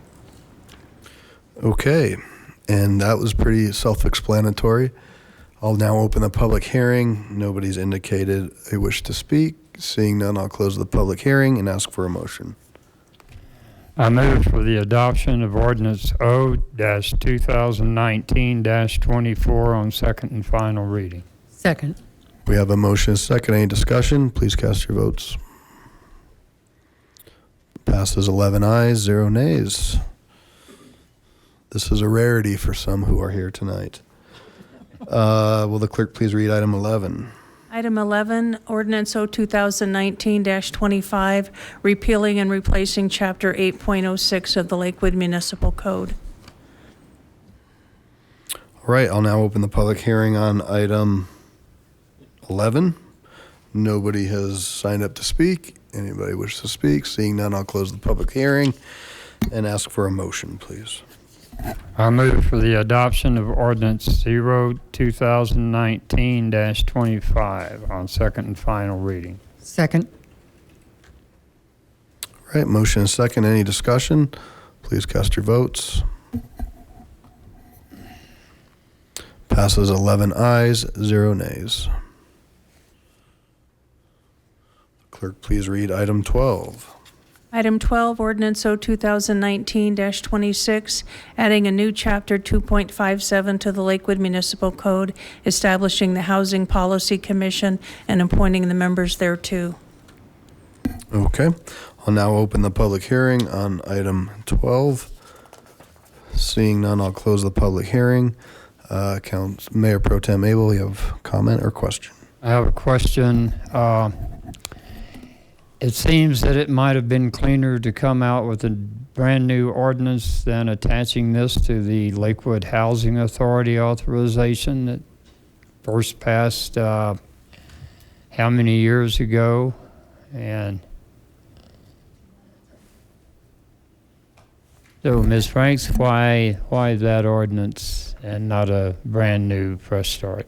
Well, it is a brand new ordinance, and the only reason I had the 1974 ordinance put in there was just for clarification purposes, so people could see that the Housing Commission, when it's formed, will still have to follow certain processes. So for, let's say that council gives us a work product to work on that involves land use. We have the Planning Commission that it still needs to kind of work its way through. And we also in 74, a prior council set up the Lakewood Housing Authority. And so they have a mission that they perform as well. And so we may be given a work product that there's some overlap there. So it's really just to set the stage. There's no tie-in, meaning that the Housing Commission does function on its own, but there may be times when we need to bring in Metro West Housing Solutions as part of the dialogue to make sure that we are not overstepping our bounds and taking on part of their mission. So they're not married together in any way. That's just put there for reference so people could see what the council back in 1974 authorized. And if there's questions or concerns when we get a project, then we would get legal advice as far as making sure we understood where our lane was and where their lane is. So I hope that they're not tied together in any way. So this, other than involving them in some discussions, this ordinance affects them not at all? Zero. Okay, thank you. Any other questions? Okay, there's been a motion and a second. Councilor Franks, did you want to speak? I did. Yeah, please. Since I think you're the chair, or you will be. Well, I was the chair of the ad hoc, the committee to create the commission. So, but I did want to thank, all the members, Mayor Paul and Councilors Johnson, Vincent, Roybal, and Harrison for all of the diversity of thought. We certainly had a lot of opinions about how maybe to move this forward. And I believe that in the end, we crafted a very high-level framework for this work that will allow the commission to accomplish the work assignments from council. Certainly also wanted to thank city staff and their support of the ad hoc committee, and also the attorney's office for their guidance and support to make sure that we included the additional references that were necessary to clarify to the public that there were going to be some areas for which we would not be the single recommending body, that there'd be other folks to consider as well. Also wanted to thank Tammy Fisher, the Executive Director and CEO of Metro West Housing Solutions, which is the Lakewood Housing Authority. She just helped broaden my understanding of their role and how they have evolved over time. And that way we can kind of look for those opportunities where there may be some collaboration or some overlap. It's important for the community, just quickly, to make sure that you're aware of what this Housing Commission does. So I'm just going to read a couple parts of it. The Housing Policy Commission shall research, analyze, and develop policies for consideration and possible adoption by City Council. Policies regarding land use are subject to review and comment by the Planning Commission, while policies regarding housing may be subject to the jurisdiction of the Lakewood Housing Authority doing business as Metro West Housing Solutions.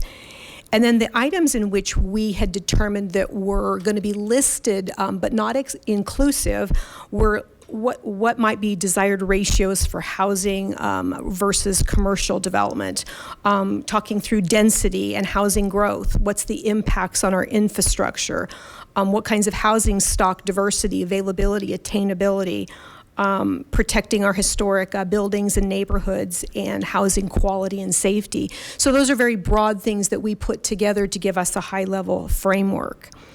It is also important to note that this committee is a little bit different. It's actually a commission in that it has 6 members, which is going to include one from each of our wards and the mayor. And so, as you can imagine, that could create some voting issues. We could end up with 3-3 ties. So we do have basically an agreement with the commission, and baked into the ordinance a mechanism for being able to address that. And so the goal is to really make sure that we bring forth to the body of 11 the recommendations if there is a majority, and also bring forth the minority opinions too. We want to broaden the discussion, and all of that is baked into the ordinance itself. And so that's something that's important.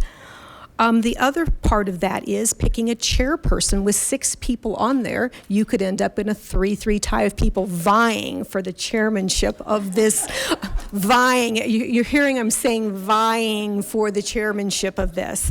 And so we did want to possibly need to create an amendment to address that. And there are multiple ways that you could.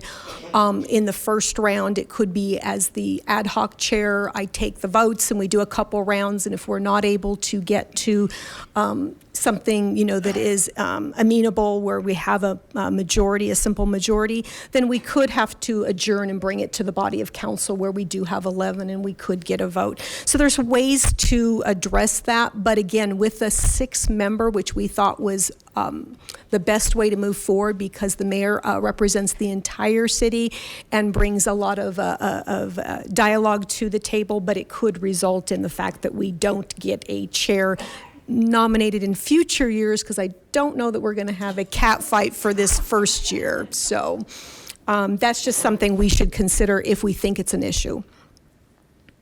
Thank you, Councilor. Thanks for all your hard work in really trying to put this together. And Mr. Cox, you helped guide kind of the legal part of this. And I will, Mr. Smith? Mr. Smith, thank you very much, sir. Yeah, you're right. You're right. You come and enjoy our meetings. So thank you. Thank you for that, Mr. Smith. You bring a lot of energy and excitement. Yes. I do not want to be chair. So that takes you down to 5 right off the bat, and so there won't be a problem. Councilor LeBeer. Thank you. Councilor Franks, apologize for not maybe getting this question in a little bit sooner, but I was just thinking about it before I came here. And it seems to me that last year there was a discussion at some point about us merging sort of the development dialogue and the housing committee because they're sort of dovetailing, or maybe there's a little bit of overlap. Is that something that you guys are thinking about in the future, or is that something that we've decided not to move forward with? Well, how that discussion came was that in an ideal perfect world, it would be the Housing Commission that would generate the very high level policy that then would get it voted on by council, and then if approved may go to the development dialogue for kind of getting in the weeds. But in order to get things moving, we really ended up starting with development dialogue first. And so I think some of this has to be sorted out. Like the first work product that we've been given is short-term rentals. So that's not being currently discussed by the development dialogue. So that would be kind of sitting with them. But we went through that, and it really does appear that you really need, development dialogue wasn't meant to go on into perpetuity, whereas the Housing Commission is meant to be one that lives on. So there is some overlap at this point, certainly. Great, thanks. Okay. Well, I appreciate that. Yeah, it just seems to me that these things overlap a little bit, and I'm just wondering if it would make sense at some point for us to merge these together or have a plan to do so. So thank you. Mayor Pro Tem Abel. I think it might be a good idea to have joint sessions between the two committees when needed, but that's as close to merging as I've heard discussed, but I would support that. Councilor Vincent? Just to go back, do we need to put in an amendment in case there's a tie vote, in case everybody wants to be chair? In case of a tie, nobody can make up their mind, it comes back to council for all 11 vote? I don't want it. So, I mean, there's 2 of us down for this, but in the future, there's 3 of us down now. 4. Gee, take it away. I think that's something that we can address if later needed. Okay. We've discussed various options, as Councilor Franks cited an example of, and I think these things have a way of working themselves out, and if they don't in the early going, then we can look at a process. To that point, though, just a clarification, would this ever fall under the regular boards and commissions appointments that we do and then approve? Well, something we've been working on sort of in the background is a consolidation of the various regulations governing boards, commissions, committees that are in various places in the code. We've talked about putting them all in one place where you'd have an introductory paragraph. These rules apply to all boards and commissions, and then each one listed individually with the unique characteristics. So if this turned out to be the only one with an even number of members, there might be a provision specific to the chair selection for this committee, but it wouldn't be applicable to other committees. So okay. That's a ways down the road. It's a big project. I think we're okay. Councilor Franks. Yeah, my main goal was just pointing it out. It is unique in the fact that it has an even number. I don't think we're going to have anything insurmountable, but at least it broaches the subject. We have a few options on the table should we need to exercise them, and the chair at the time can decide how best to take that forward. So I'm fine not amending it at this point if everyone else is comfortable. Councilor Johnson. Thank you, Mayor. Councilor Franks, since the title of this committee is now a commission, does that lend itself to saying that it also needs a lay person on there as a commission, or? I don't. Could you repeat the question? I'm sorry, Councilor Johnson. What was the question? Since the committee is now a commission, does that lend itself to the option of having a lay person on it and going through the screening committee? I do not believe so, because it is being adopted via ordinance, which dictates the membership. Mr. Cox? Yeah, at the moment, I don't have that provision on the screen in front of me, but I know that during this process, and this was an involved drafting process, we reached the point of determining that a commission was the correct form of body for this, and that was not an obstacle that we are looking at. So we'll double check that and be sure of. But I know we went from a committee to a commission during that process. But Councillor Johnson, to that question, though, that's a good question. I think it is explicit, though, in its members shall be listed, and that's who's listed. So, no other questions. Mayor Pro Tem, could I have a motion, please? I move for the adoption of ordinance O-2019-26 on second and final reading. Second. Motion and second. Any other discussion? Please cast your votes.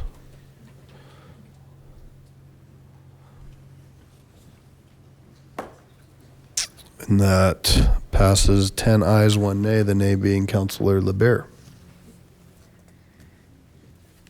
Just had to throw us off for the night. Rebel.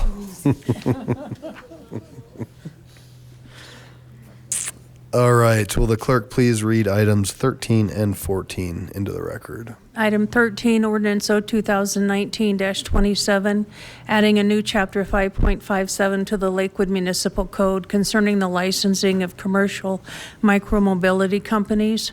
And item 14, Ordinance O 2019-28, repealing and replacing portions of Title 10 of the Lakewood Municipal Code concerning electrical assisted bicycles, electric mobility devices, and electric personal assisted mobility devices.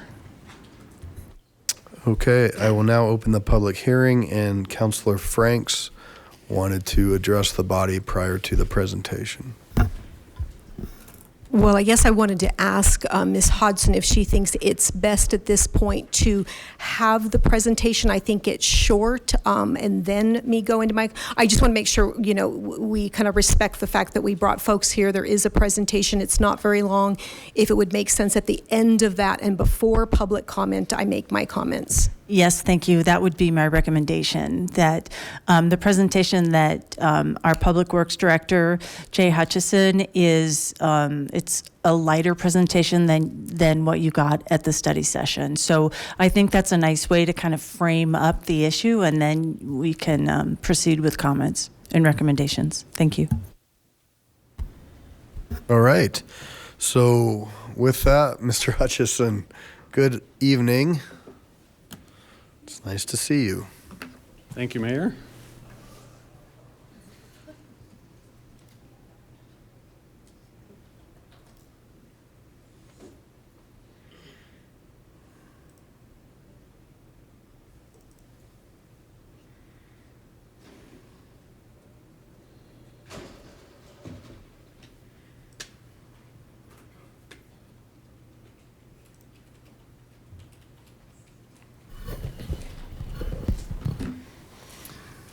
Thank you again, Mayor. Good evening, City Council, and welcome to all those who will see this, whether from this room or online.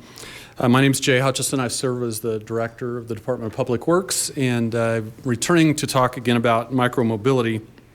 You may recall that you've had a couple study sessions on this topic, and I'll talk a little bit about those in a couple of minutes and some other process. These are the two devices that are often thought of that I'm trying to associate with the word micromobility, which seems to be the term that the industry is adopting and communities are adopting around the country. On the left is an electric assist bicycle. They could be regular bicycles without the electric assist. On the right is an electric assist scooter. But I won't end the discussion with those two pictures, as you'll see shortly. A little bit of background, first of all, that we'll talk about, and then I'll remind you of the process we've been through and the provider licensing that is the proposal that's before you in the first of two ordinances, and I appreciate that you opened both of those. Obviously, you'll have two different votes if you choose to move forward with those or amend them. But by handling them together, it makes for one presentation instead of two, one public comment period, those sorts of things. So it's a little more efficient, I think. Thank you.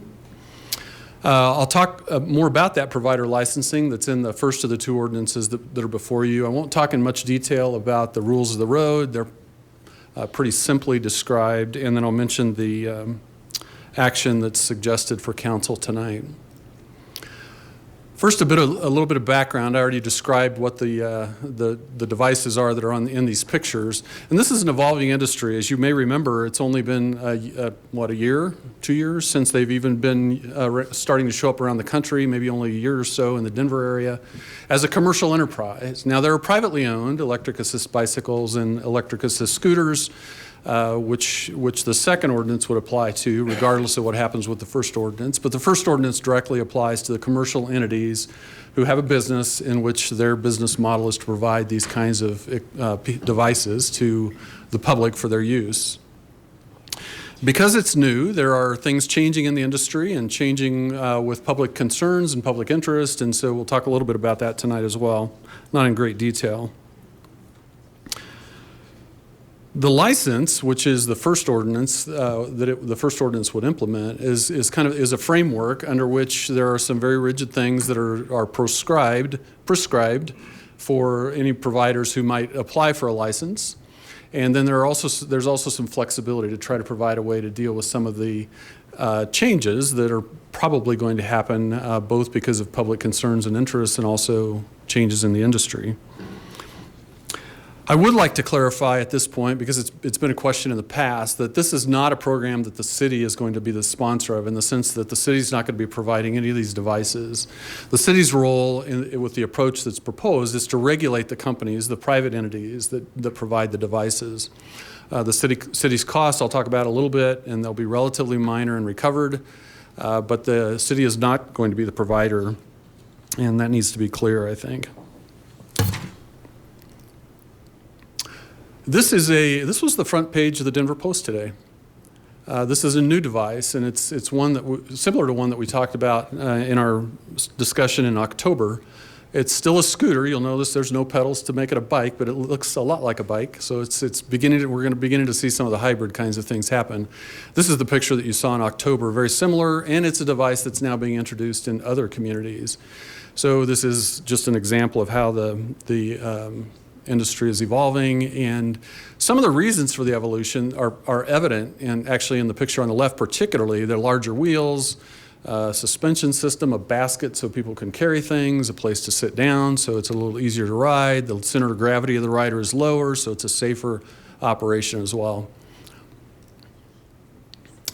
The process to date began back in October when you had a discussion that was a general discussion about micromobility, not a discussion of how to regulate it, but one more of what is it, how did it get here, why is it here, what's it supposed to do, what are the concerns, those kinds of things. And then after that, at your direction, a substantial public input process occurred, which was reported on in the February study session. And as you would guess, with something like this that's relatively new and has made headlines and has real potential benefits and some challenges, there were views all across the board, of course, on the value and the concerns about this kind of an operation. The other theme of the February study session were some concepts that were suggested as ways to regulate the industry. And I'll go back through most of those tonight. One of them the council decided to exclude, so I won't touch on that any further. Which leads to the next slide, which will be a list of those provisions. I will talk about each, but not in any great detail. You won't hear all the things that you heard in the previous study session. And I should touch on definitions too. In addition to defining micromobility, the devices that's a real generic term, but it includes all of these things. The scooters that you've seen on the street, the sit-down scooter that you saw there earlier, the electric assist bikes, and probably things we haven't even thought of yet. The rider is the easy one. It's the person riding the device. The licensee is the commercial entity, and I'll distinguish that from some others who may have those types of devices or provide them in just a moment. The providers is a broader term that would include licensees and others that might provide those devices, as I'm about to describe. The license would be required of all those who are the commercial entities whose primary business is to provide these kinds of devices. There are entities who would provide these devices as a secondary part of their operation. It wouldn't be their primary purpose, and those would not require licenses under the provisions of the ordinance that's presented to you tonight or in our discussion last time. Examples might be a landlord who provides e-bikes to its tenants.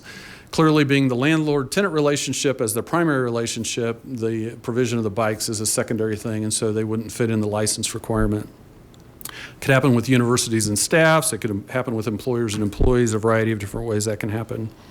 Personally owned devices also would not require a license. That's not a commercial activity. It's just a personal transportation choice. Device quantities ultimately would be determined by actual usage. So the interest of the public in using the devices would drive how many devices are out there.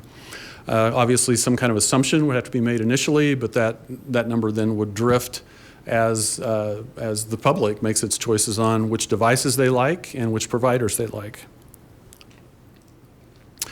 Parking would be all the right things. It would be out of the way of the accessible route. It would have the devices standing, not lying down. They need to be in designated parking areas where those are available, and with minimal sidewalk impact, as you might think. Very much like bicycles can be parked in the public areas and have to be parked in a similar fashion. Education is going to be an important component and will both be provided by the licensees and the city. The licensees obviously have the best access to their users, their riders, and they also have control over those riders. They can impose incentives and disincentives, and ultimately, if they chose to, under conditions, revoke a rider's option to utilize their facilities or devices at all. So the city, on the other hand, has better access to the entire general public. So, and actually, we're starting this process regardless of what happens with the commercial licensing program, because we have these devices in the community already. And it's kind of in parallel with the effort to educate people about the hazards of distracted driving. We're also trying to educate people about how do you handle a motor vehicle around a bike, how do you handle a bike around a motor vehicle, all those kinds of things. So you'll be seeing more and more of that coming out regardless of the decision on the first ordinance tonight. Device distribution and pickup's important. We have a shared interest, I think everyone, the general public, the city as the regulator, and also the providers in having these devices available where they'll be used and not available where they won't be used. So that's a common interest, and it requires redistributing devices at times, which the companies have built into their business models. We also have a requirement for retrieving devices. So if a device has broken, it needs to be picked up. If it's parked poorly, it needs to be picked up. Those kinds of things.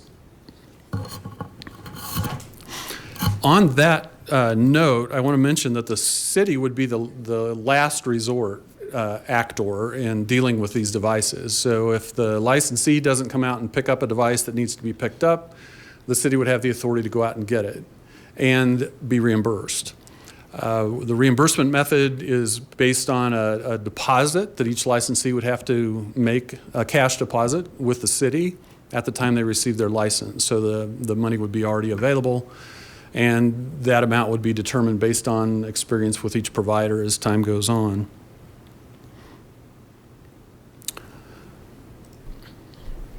Incentive and remedies, I mentioned this a little bit earlier with the licensees having ways to deal with their own clients or users of their devices, and also with the city having the opportunity within the license to have remedies as well. If a licensee is poorly behaving or not acting as they should in other ways, then obviously some actions can be taken by the city as well.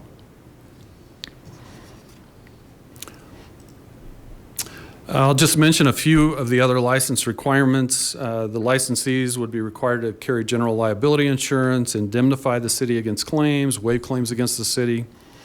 And the license process would have a fee associated with it. So anyone who applies for a license, one of these commercial licenses, would have a fee because there's processing time involved in reviewing that, whether they get the license ultimately or not. They would make the deposit that I mentioned earlier for some of the reasons I mentioned earlier. And there is another revenue associated with this. It's the city's tax on rentals in the community. Probably won't be a lot on these, but that tax already exists, so no action's required to apply that here. Safety requirements include a variety of things. Obviously, the second ordinance that is before you addresses a fair amount of that because it deals with the rules of the road, and I'll talk about that in a few minutes. But there are also things like certifying the devices. There's a range of certifications available for safety certifications, and that will obviously evolve as these devices evolve as well. There will be an inspection requirement for the devices. Each device will have identification attached to it so everybody knows whose it is and how to contact that entity. And there's an obligation that the licensees cooperate with the police department. Finally, data is going to be important, and that may adjust over time, but initially some of the major reasons to get the data is to identify where these are being used. So beginning of trip, end of trip, route would be important, and that can be good for a variety of things. It may tell us which parts of the city need more devices or fewer devices.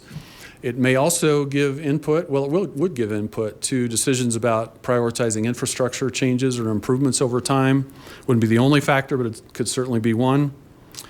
The police department cooperation also includes this kind of data. So if an incident occurs with a device, the device can be identified, then the licensee can identify who the rider was that had registered for that device. Generally, these devices would be governed in a way comparable to bicycles. That's really what the second ordinance before you tonight does.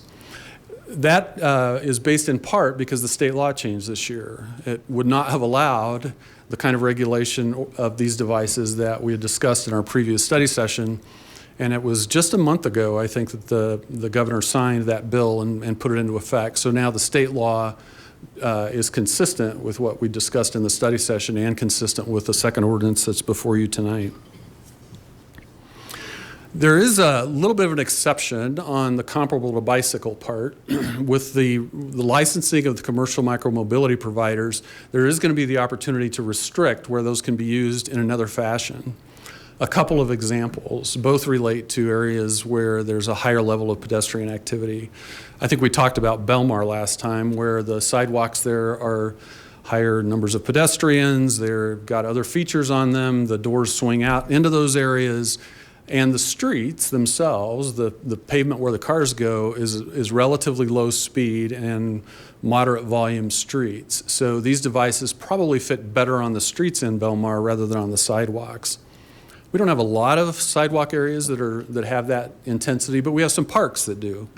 And so what we want to do is exclude the higher speed vehicles from the portions of the parks that have those higher pedestrian activities. That'll be handled through the normal park regulations. There'll be some exceptions to that exception in parks because there are some paths that go through some parks that are clearly part of something else. For instance, the C470 path goes through Bear Creek Lake Park. It crosses US 285 east of C470, goes through the park a bit and winds its way back over to 470. The Bear Creek Greenbelt would be a similar example where there's a lot of corridor transportation that goes beyond just that corridor. So just a couple of examples.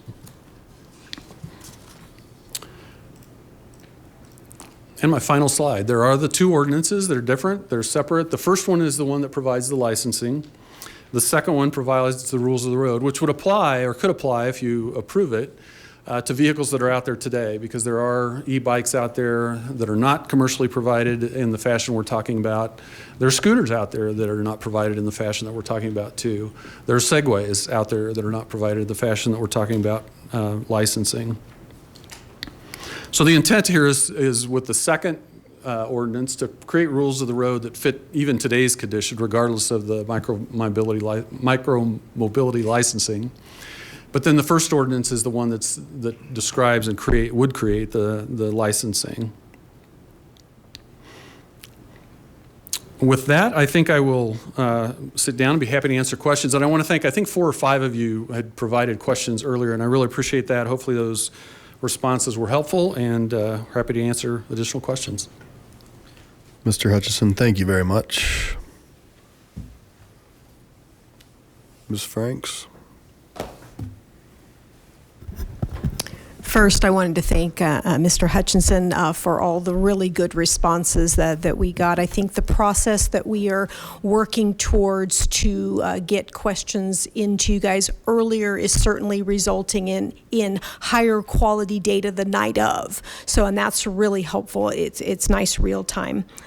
With that, though, I do want to read something for my counselors. It's really meant to open up a discussion. It's not a motion at this point. It's really meant to open up the discussion. So I'm just going to read it in its entirety and let you guys kind of ponder it, and then we can kind of talk through it. So here we go. After reading the licensing ordinance and taking into account the rapid pace of new developments in the micromobility space and communities' various responses to them, I would like to propose a continuance to a date certain. During this time, staff and council will continue to monitor the space with a special focus on similar suburban municipalities, centralizing this information and any additional community feedback into a single resource pool.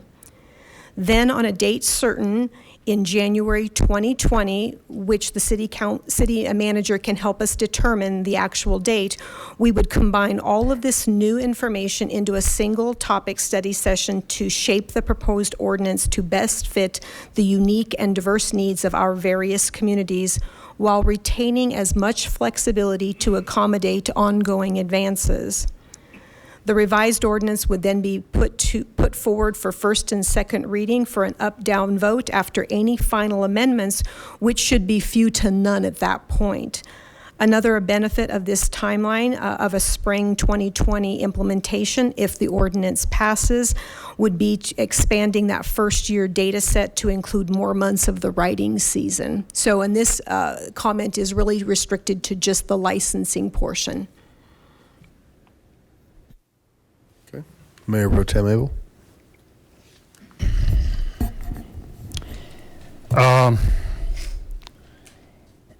First off, does this apply only to rentals?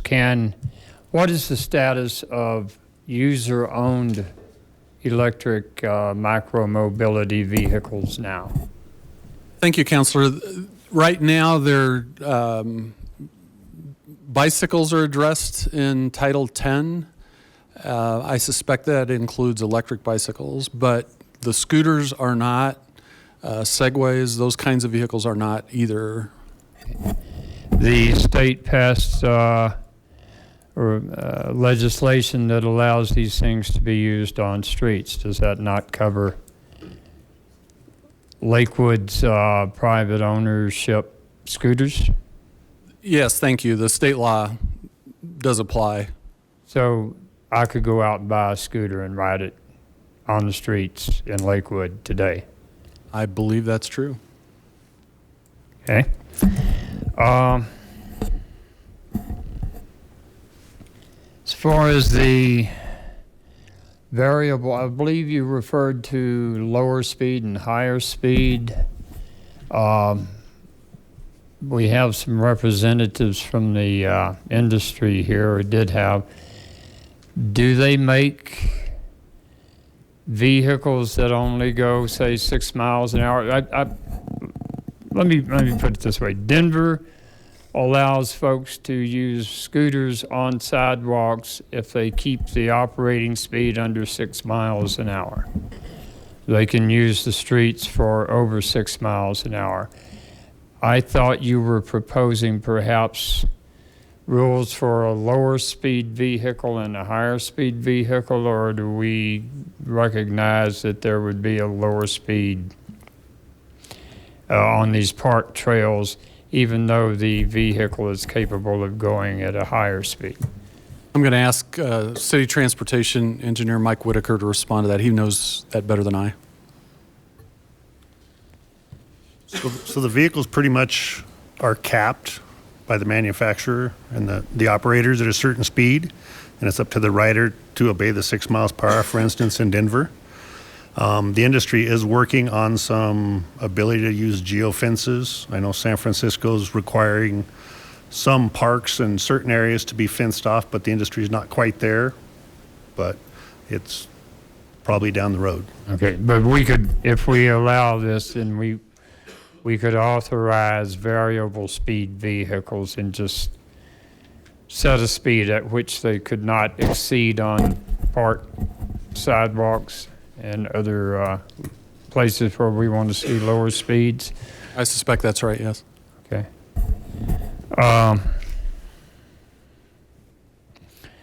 The license basically covers the cost of processing the license and administering the program. Is that correct? Yes, the fee for the review of the fee submitted at the time of the license application would be intended for those costs. Most vehicles that use our streets are right now are gas powered, and part of the gas tax comes back to the cities for maintaining those streets. Is that correct? It is correct. And so, go ahead. Sorry, this is a challenging time in transportation infrastructure funding for that very reason. And there are two sides to that puzzle. But what you said is correct. Okay, so could we consider increasing the license fee to, and I know these things won't cause the kind of wear and tear my Dodge pickup does, but to provide for some maintenance and the collection of stray vehicles and that sort of thing, and enforcement? That would certainly be something that we could investigate. Typically, fees have to relate to impacts that are caused by the fee payer. So that may be worth a little more research before a clear answer. Okay.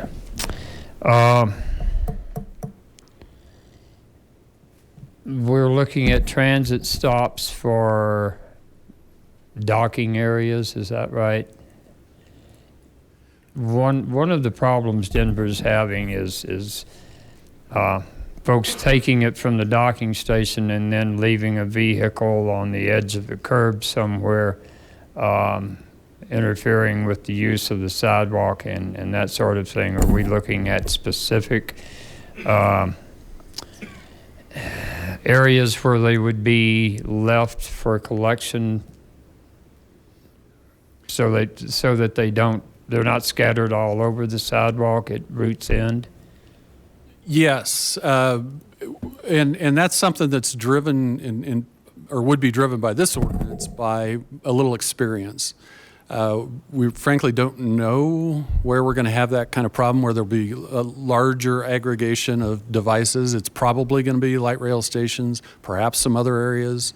But those are areas that we will look at some method to manage the space so that it's restricted. RTD has already taken that on in the region and has developed essentially a painted rectangle on the surface near light rail stations and designated that for parking of these types of devices. So working with RTD, since much of the station area is RTDs, probably will result in some of those kinds of facilities. Well, at a conference in Breckenridge this week, Denver folks presented a program on this, and they said that they're not seeing a lot of use along transit connections.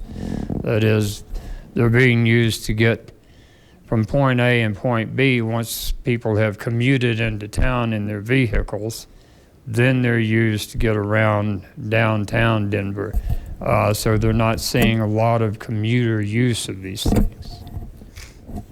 And we're not sure how much use we'll see. This is, as Councilor Franks pointed out, this is a little different circumstance than a core city. It's a suburb that's a little different.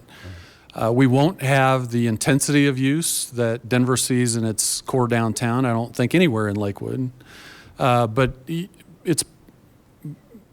I'm only imagining, but I could see where there are some stations where people may use them to get to and from light rail. And the one the city manager pointed out to me today was the Red Rock station, where it's a pretty good hill up to all the different schools that are up on top of the hill or partway up the hill. There may be back and forth trips that are merely between those several schools and that one station. That'll be easy to identify, and we'll deal with that appropriately. That's been a difficult link. I will say that one of my colleagues apparently rides a scooter from downtown Denver along Lakewood Gulch, and right, and back the other way, uses it to commute with. So I commend him for that. And I tried one while ago. They cleared all the people off the plaza out there so I wouldn't be dangerous. Probably a good thing. Councilor Harrison. Thank you. This is a kind of an interesting situation to look at and trying to think of all the different things. My concern is not necessarily about the licensing of the commercial entity. My concern is of the riders themselves. And let me give you the story.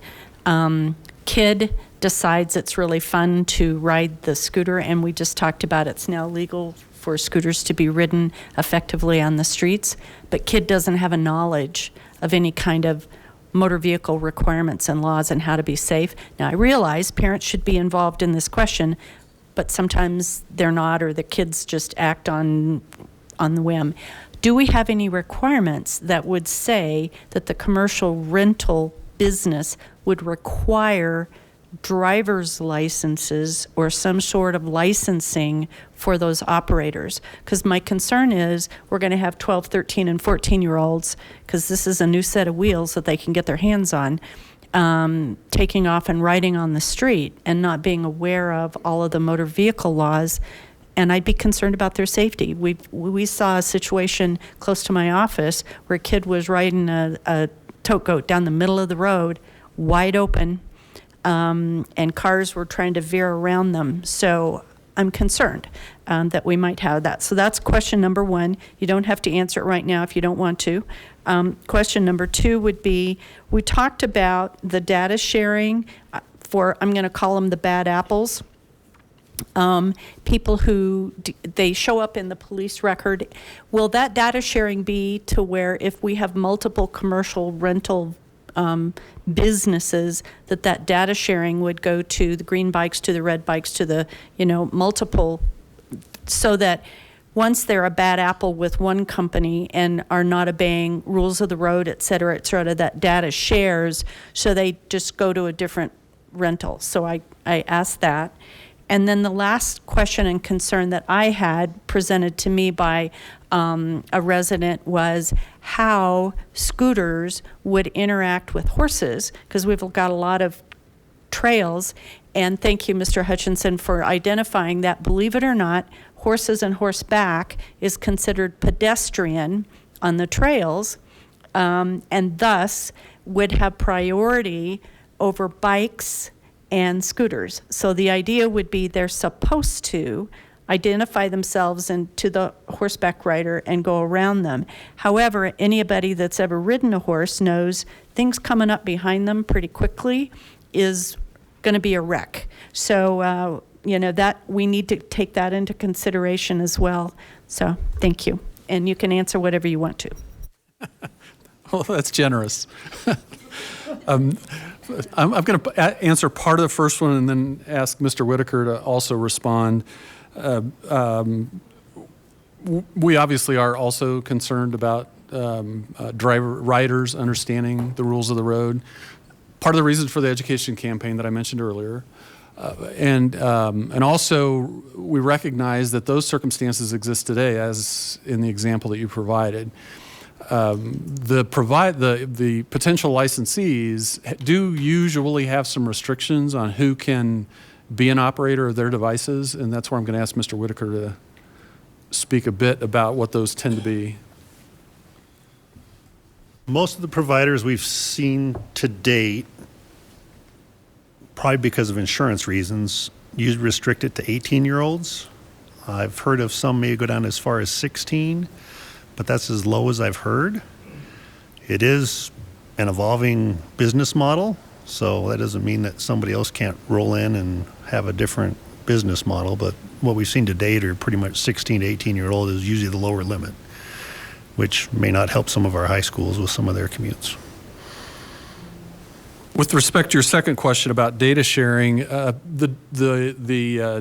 don't know whether the providers, the licensees, actually share among themselves, but if the police department has a reason to tell one provider about an individual who is a writer, there's no reason not to, that I'm aware of, to share that information with the others.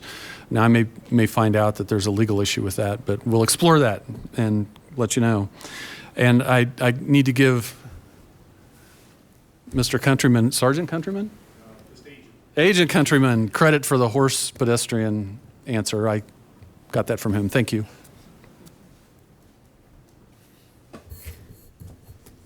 Councilor Skilling. Thank you, Mayor. So, Mr. Hutchinson, why in your presentation you had mentioned we wouldn't require a license for a secondary provider, but I am thinking if you had a large employer that wanted to deploy a fleet of 100 scooters or more, or whatever the number is, why wouldn't we license them? What would be the downside of subjecting them to the same rules? Now, I get it. If it's a landlord who has one scooter and one tenant, okay. But you could certainly come up with a minimum that if you're going to operate a fleet of X amount of scooters or e-bikes in town, then you're subject to the license provisions. What's the downside, if any, that I'm missing there? I think you found the distinction is where do you draw the line? Is it size of the fleet or some other factor that you use to do that? Our expectation is that there won't be significantly large fleets provided by any of those kinds of entities, and that's why we excluded them, but they certainly could be included. And again, to what Mr. Whitaker said, this is an evolving business. Who knows what employers may wind up doing? I think we have to account for that. I will, as you know, I have various amendments that I would want to propose to council. And to Councilor Franks' point, I tend to agree with her comment about a potential continuance. I have, and I'm sure others have, questions about e-bikes, scooters on some of these trails that you mentioned. You mentioned, and I'm sure we might hear about this, Bear Creek Trail, some of the other bigger trails.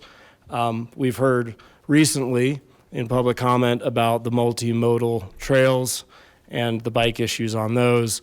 I'm sure that this would not help that. Helmets, which everyone, well, some people know is my point of consternation as to why on earth we cannot figure out this helmet situation. There's no good reason in my mind why we can't figure out how we can't get people helmets, why they can't be attached to the scooter, or people laugh at me, but if you had the docks, you could have one of those propane tank kind of things, you know, with the helmets in there. It opens up, you take a helmet out. If you had the docking stations like you mentioned at Red Rocks, require them to make better efforts than what we've seen in the past. That's where the injuries are happening. You break an arm, okay. You break your head, not okay. So I have those questions about fees, geofencing. We've heard that tonight. There's a lot of questions. I think we do benefit from Barb's comment of exploring this further because, again, this is an evolving technology, and I think that we all have many more questions that aren't going to be answered tonight and probably aren't appropriate to make this many amendments, because I know I have at least a couple, as I've shared. So.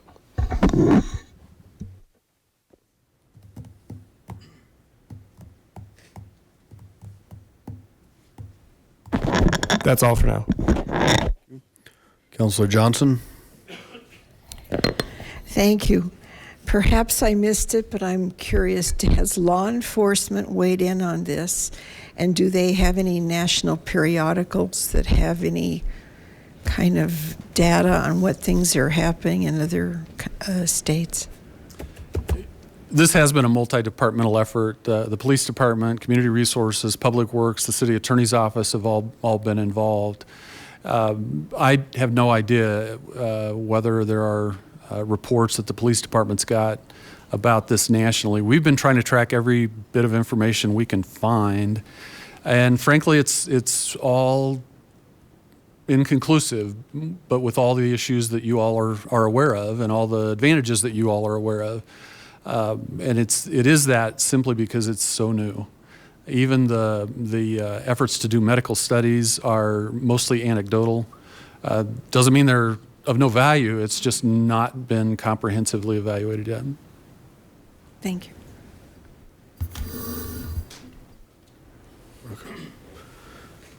Councilor Bita, then LeBaire, then Gutwein. Thank you, Mayor. I think I would direct this question to our city attorney. Is it my understanding, is it correct that the state has now allowed these in all jurisdictions, and so and has preempted that issue at least to a point where the city would not be able to prohibit these vehicles? Is that correct? Frankly, I have to look at that. I know there was a state legislative enactment, but whether it would be have preclusive effect depends on the specific language, and I have not looked at that. Mr. Graham in my office was working with Jay on this item and a little bit more up to speed, but I would have to look at the language of that enactment. Even where a state legislative enactment refers to preemption, it doesn't end the debate depending on the subject matter and the ability historically of home rule municipalities to regulate in that area. So it takes a little bit of reading and a little bit of analysis and sort of prediction of what a court would do with the situation. So it's possible that if we decided this wasn't good for Lakewood, it's at least feasible, possible that we would be able to prohibit these if we were so inclined. I know there are local jurisdictions that have taken action to limit or restrict or prohibit.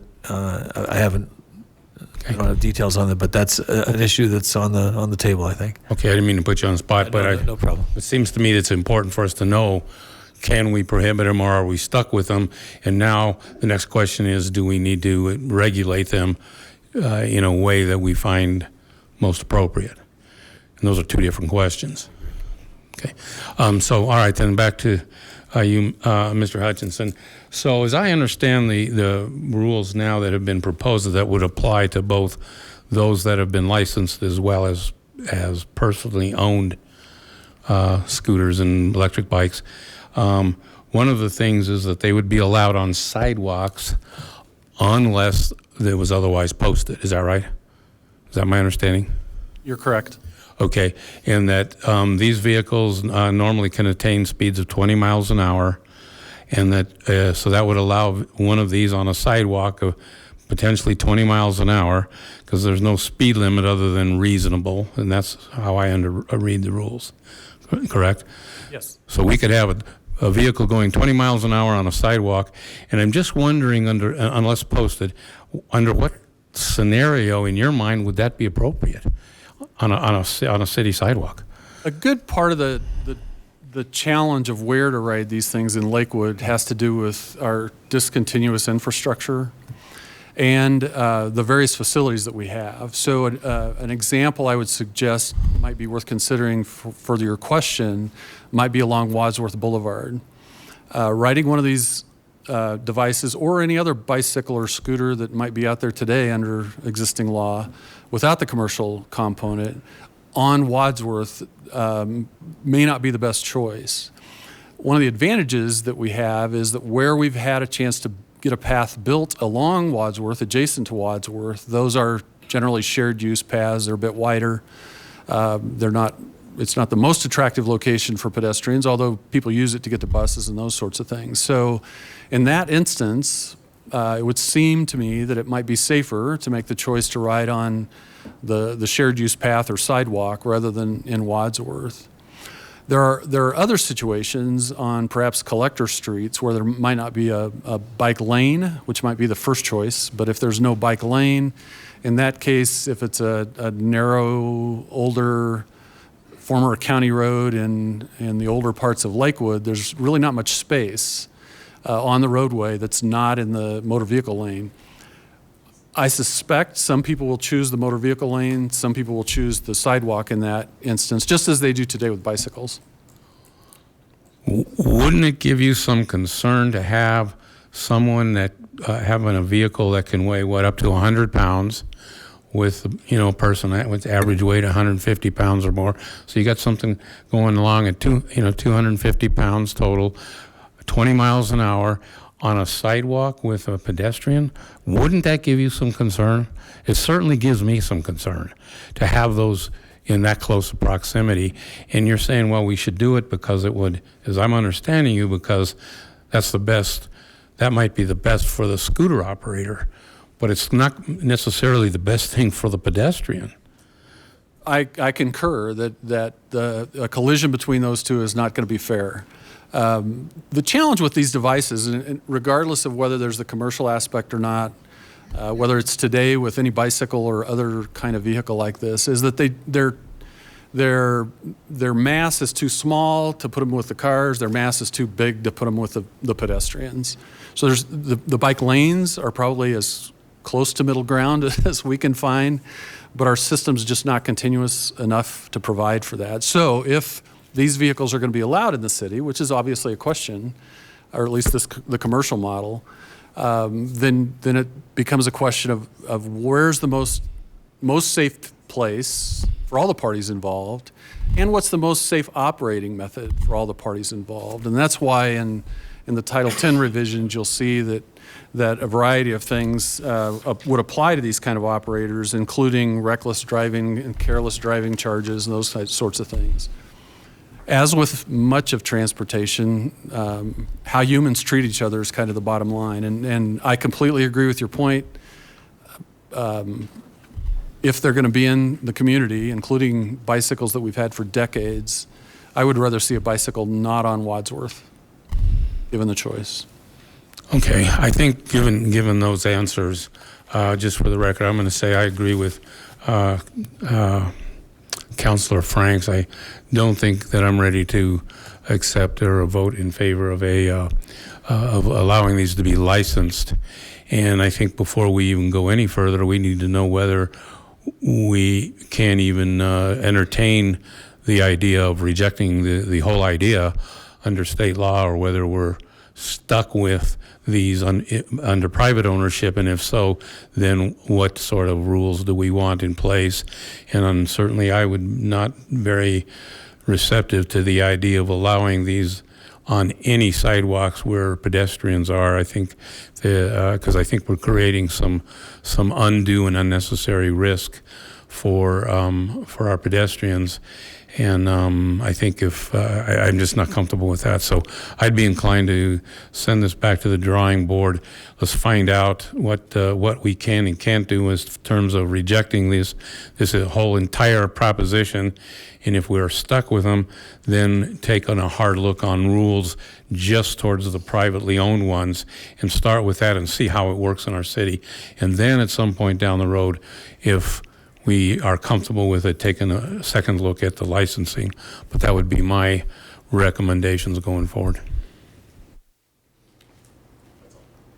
Mr. Cox. Thank you, Mr. Mayor. I should have realized that Mr. Goldstein has summaries of the legislation that's been adopted, so I was able to take a look at this. Just wanted to clarify what we know about the new bill. It's House Bill 19-1221, and it was signed by the governor a couple of weeks ago. Under current law, electric scooters are categorized as toy vehicles and therefore can be used on sidewalks but not on streets. Things that are regulated as vehicles, which includes electric bicycles, can be used on streets.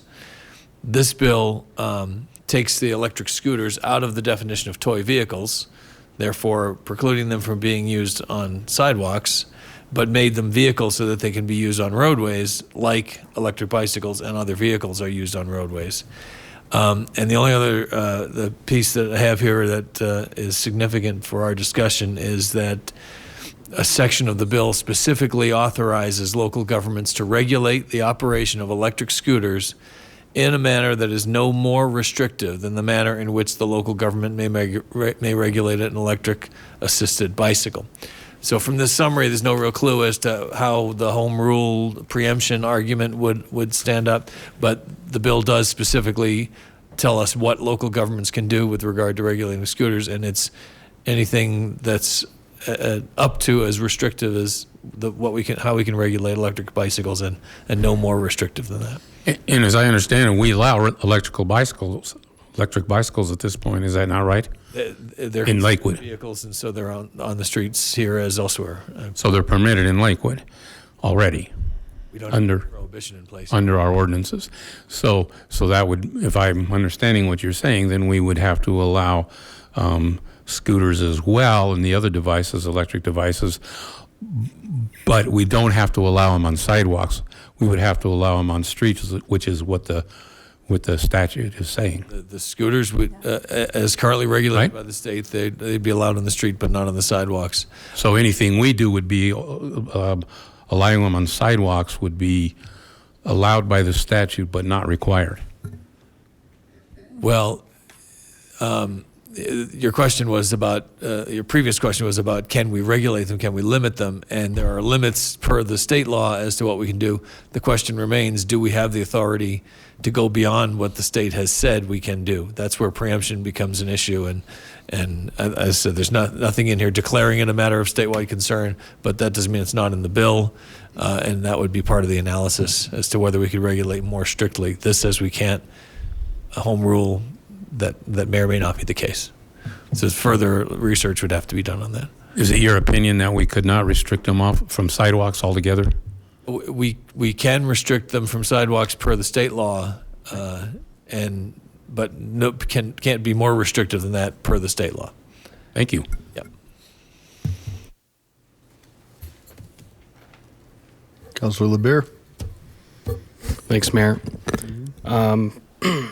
I was looking in the licensing piece of this, and one question I had, I didn't see it in there. Do we no longer have the provisions for the cash requirement or the low-income assistance? The low-income assistance was a part of the one segment that the City Council chose not to carry further at the last study session. The deposit, the cash requirement for the deposit, was that your other question?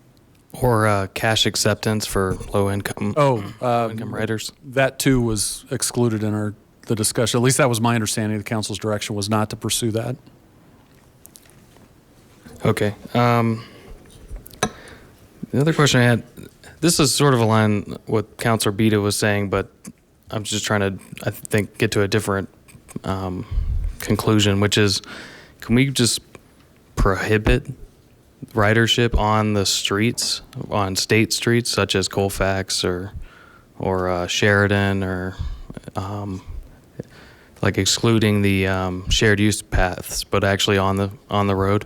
Because the provisions I read in the ordinance suggest that as long as it's under, it's a road or street lower than 35 miles an hour, that's the way I read that, it would be allowed. There are a number of variables on these types of vehicles, and so they're regulated in different ways. And the only insight I can offer you off the top of my head is that golf cars, which are actually golf cars, not carts like we all think they're carts, golf cars can be prohibited on state roads and are in some jurisdictions where they're allowed on local roads. I don't know whether we can have the same kind of restriction with different types of vehicles. Because they're categorized differently, but that's certainly something we can look into. Thanks. And then the other thing I would just mention, as far as the speed on some of these things, just to put some people at ease, I know the ordinance does actually have a cap on the level of energy that you can use on these type of devices, which also limits the speed, but also they have governing mechanisms. All these companies have them on there, so they don't go more than 15 miles an hour, maybe 17 on a downhill.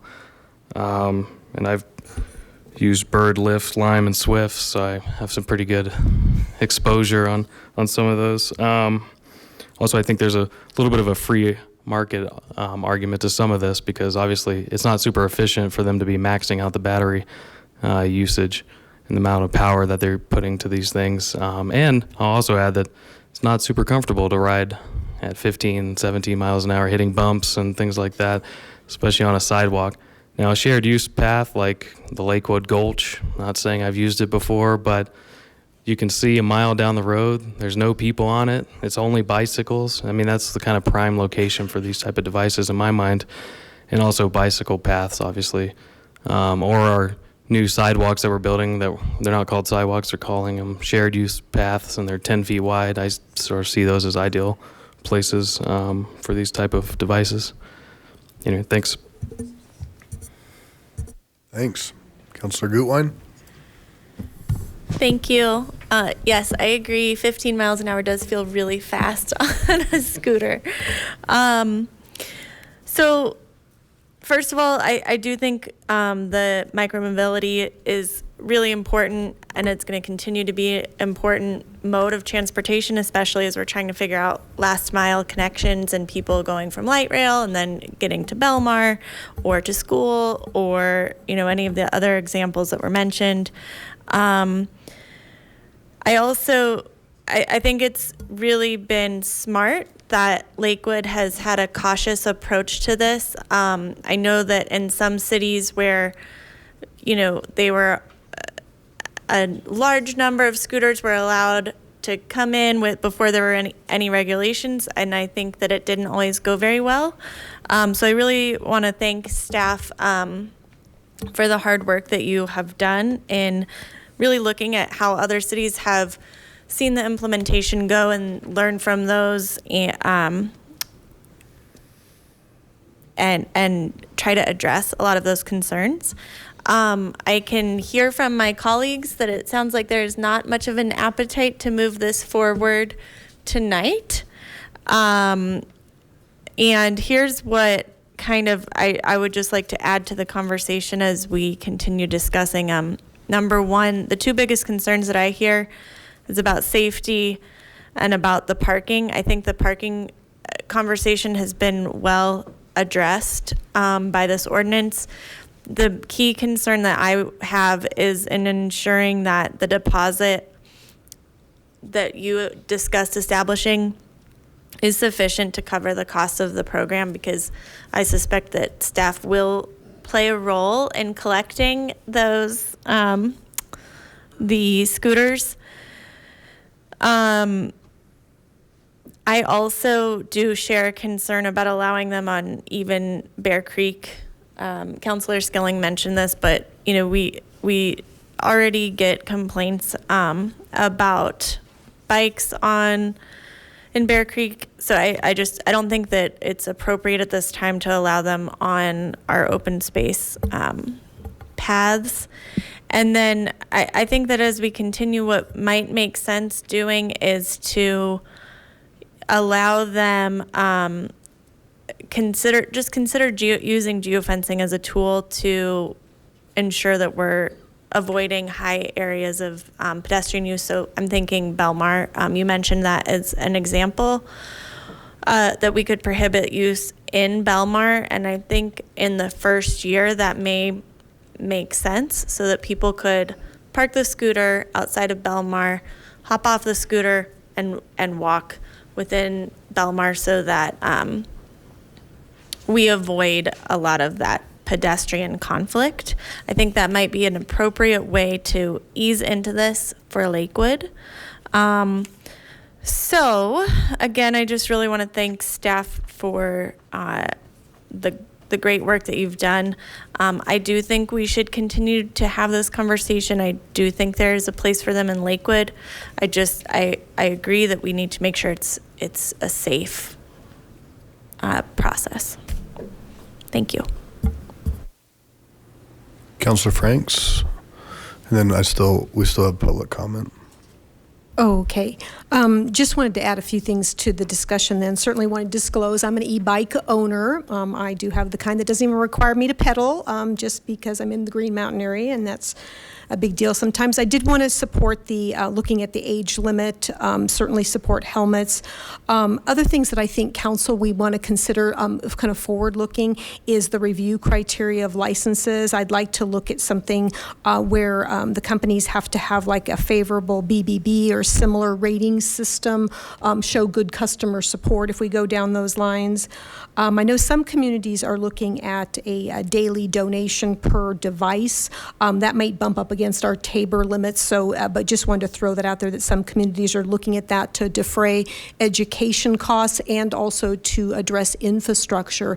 If you've ridden a bike around some of our areas and you see folks on like if they're wearing skates, not all of our sidewalks are intended well for that smooth moving transition, so we may have some repairs coming up.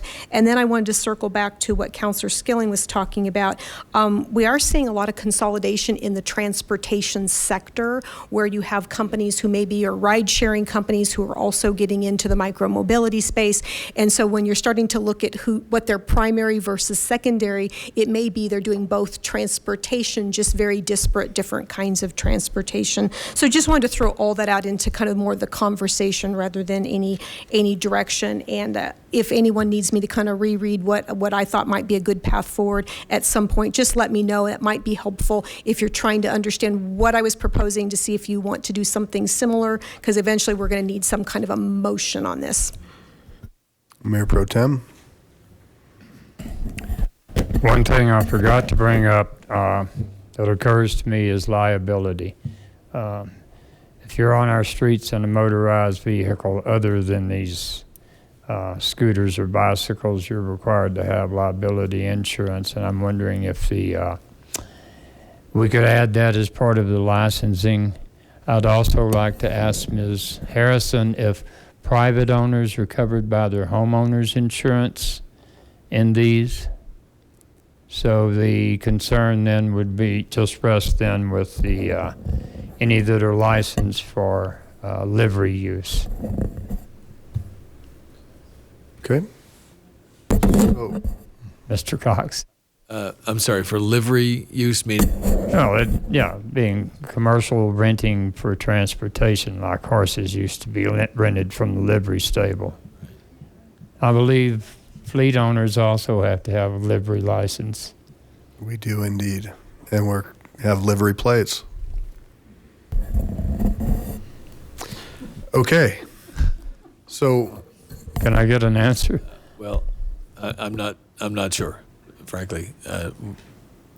Then perhaps we could look at it if we postpone absolutely. it. Okay, thank you. Okay, so I just want to make a comment, and then we'll open the public hearing, because it just looks like there's one that has signed up. If you wish to speak, please get ready for that. I would just say we have, well, Councilor Franks was kind enough to talk to me before. I appreciate her taking that time, and she does have some questions. It sounds like council does too. We have had this on our plate for about 2 years. I do have faith in the process that our staff undertook in engaging with the operators and the community to try to put something together that could be a great inroads into this type of stuff. What I'm really concerned about is we've actually put bike sharing on hold for a long time, and we've had 2 of our business associations ready to roll with bike share, and they've been asked to wait, and so they have waited, and there's some great opportunity in certain areas for that and some great support. So I know there was a postponed till 2020. I have some consternation about that, but I also realize how big our plate is, and we're really going to have to take a serious look at, if we delay this, it may be well into 2020, because we are stacked full of 2017 priorities, 2018 priorities, and 2019 priorities. So keep that in mind as we look at this. So I will now open the public hearing on items 13 and 14. Sam, you have signed up. I thought you were going to ride your scooter down. I'm happy to do it if somebody needs a demonstration. Agent Countryman is in the room, and he is notorious for traffic tickets, so abide by all speed limits. Yes, there you go. And just a reminder, 3 minutes, 2.5 green, 30 seconds. All right. Mr. Mayor, Mayor Pro Tem, members of the council, thank you for your time. My name's Sam Sadel. I'm Senior Director of Government Relations for Lime. We are the nation's largest micromobility provider. We've been in the Denver area for almost 2 years. We've been providing scooters in Denver for almost a year now, and we've actually been engaged with the city, with city staff and business associations that Mayor Paul mentioned for nearly 18 months at this point. The regulations as put together are actually really well thought out, and I can, hopefully I will stay up here if you'd like, Mayor Paul. I can answer a lot of the questions that a lot of the council members raised, both from a legal perspective. I was part of the team that actually was responsible for writing the state bill, as well as from an industry perspective as to like how we operate on a given day to day. First and foremost, I want to thank the staff over at the city, Alexis Moore, Christina Lane, Lynn Copperidge, and Director Hutchinson. We've been working with them for a long time and come up with a great process. We've actually been part of a process of bringing scooters to Lakewood. We've done tours with the art line, with planning department. I think we've done 6 or 8 tours where we've gotten 20, 30, 40 city staff, both from Lakewood and from around the country, to enjoy your beautiful parks and to get people out and to experience the scooters. So we've both been in Denver as well as here in Lakewood, actually on the ground, teaching people how to use this for a good long time now. The program is pretty simple. You pick up a scooter, you ride it where you need to go, you leave it in a safe and responsible manner. And as we've seen in Denver, actually, the ridership has been phenomenal. We've seen really high numbers of ridership. They've had almost 2 million miles covered in scooters since the program was started, less than a year ago. But most importantly, we have actually seen a lot of ridership, not just in central cities, but in suburbs like Lakewood. We provide service for Hoboken, New Jersey, Plano, Texas, Everett, Washington, Norman, Oklahoma, South San Francisco, California, and many, many others. And in those suburban settings like Lakewood, we actually see very, very high ridership to and from transit stations. That is the core of it. And so as we think about transit stations, we've actually already created a license agreement with RTD that has been signed and is committed to allow us to be able to deploy at RTD stations in the cities where we operate, in this case in Denver. And so what it means is you create these locations, as the mayors and others were speaking about, that have, you know, you're going to park at this RTD station, you go to this corner. And so it's actually seen a lot of success throughout the city. I know I'm supposed to be coming to an end. I'd be glad to stay up and answer questions. But really our vision is how do we connect Lakewood with Denver, with Fort Collins, with Boulder, and the rest of the Front Range communities. And so that people can take a scooter in one city, take the RTD train out here, and then take the scooter from Red Rocks to your college classroom or whatever it is may be. So I'm here to answer your questions, and thanks for your time. Thank you. Anybody else wish to speak? Okay, I'll close the public comment section of this, and it is 9:52. Let's take a 10-minute break, and we'll come back. Let's go to 10:05. Thanks.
I'd like to reconvene the Lakewood City Council meeting, June 24th at 10:05 p.m.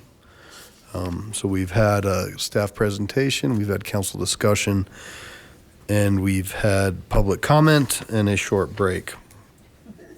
So there was a comment made by Councilor Franks to do a continuation, and then there were some folks in support of that. And I guess that if that's a motion, then we need to take a look at that. Mayor Pro Tem, did you want to weigh in there? I'll make that motion if you like. Move for continuate. I'm sorry. Do you want to just hold real quick though? Sure. And Ms. Hodson, did you have? Okay. Councilor LeBear? Yes, Mr. Mayor, on the potential motion, I was just going to say I'd like to see this ordinance frankly move forward. I think there's sufficient guardrails put in it. I think staff has the ability to, they have it baked into this ordinance, the ability to make changes and make adjustments due to the data and the information they're getting back from the industry, whether it's information about safety or speed or ridership or things that they're getting back from the police department. I think there's sufficient discretion by staff to make the appropriate changes as necessary. And frankly, I think a year, next year, I think they'll have even more data, because also part of this ordinance is baked in that they will have data on all the ridership. So I think I'd frankly would like to see this move forward and actually get something done here. And happy to, entertain any type of amendments that might help this be more palatable for the council. Thanks. Thank you, sir. I had a quick clarification question, Mr. Cox. And I guess it would include Councilor Franks as well. So the continuance was unique to 13, and then did you want to leave 14 as is, or did you want to combine 13 and items 13 and 14? Yeah, 27, 28. Basically, my major concerns are with the licensing, and so if we need to go down that path, certainly I've got probably 5 or 6 amendments. I don't know that doing that from the dais is an efficient way to do these things, but I have heard up here from other councilors who are concerned about the Title 10. So I think that it's obviously we all need to have that discussion, but certainly I think moving the licensing piece to a date certain. That date certainly is negotiable. There are enough concerns with what other municipalities are experiencing. There are concerns with, like I said, regulation and concern with rating systems on those. So again, my focus was really on the licensing. I'll let others speak if they had primary concerns on the actual municipal code piece. Okay. Mayor Pro Tem Abel, if you want to continue.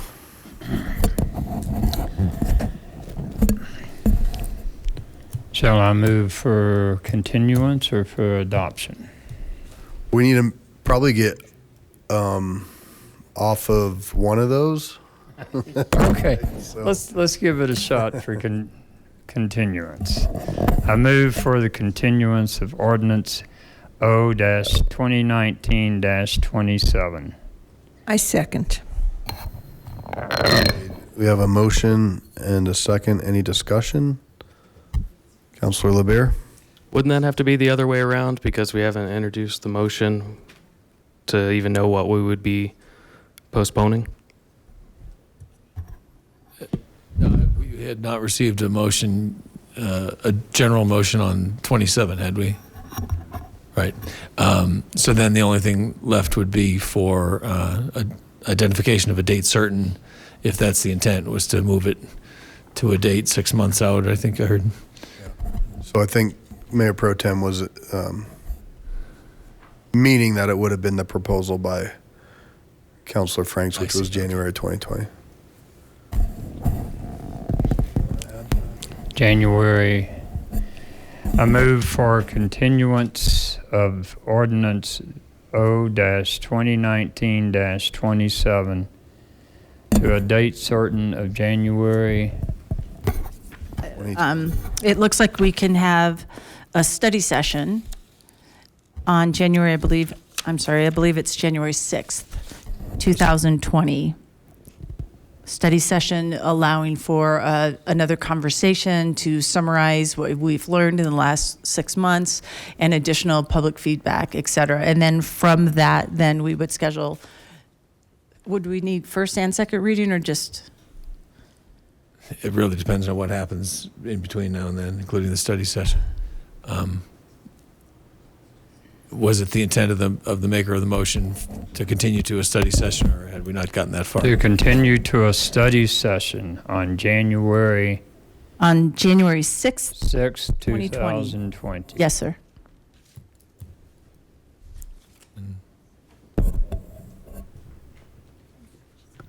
Second? I second. Okay.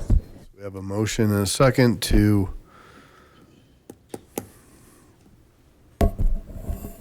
postpone till January 6th for a study session. Comments, Councilor Gutwein. Thank you. I agree with Councilor LeBure and would like to see us attempt to move forward with the initial, it really is a pilot program that we are discussing.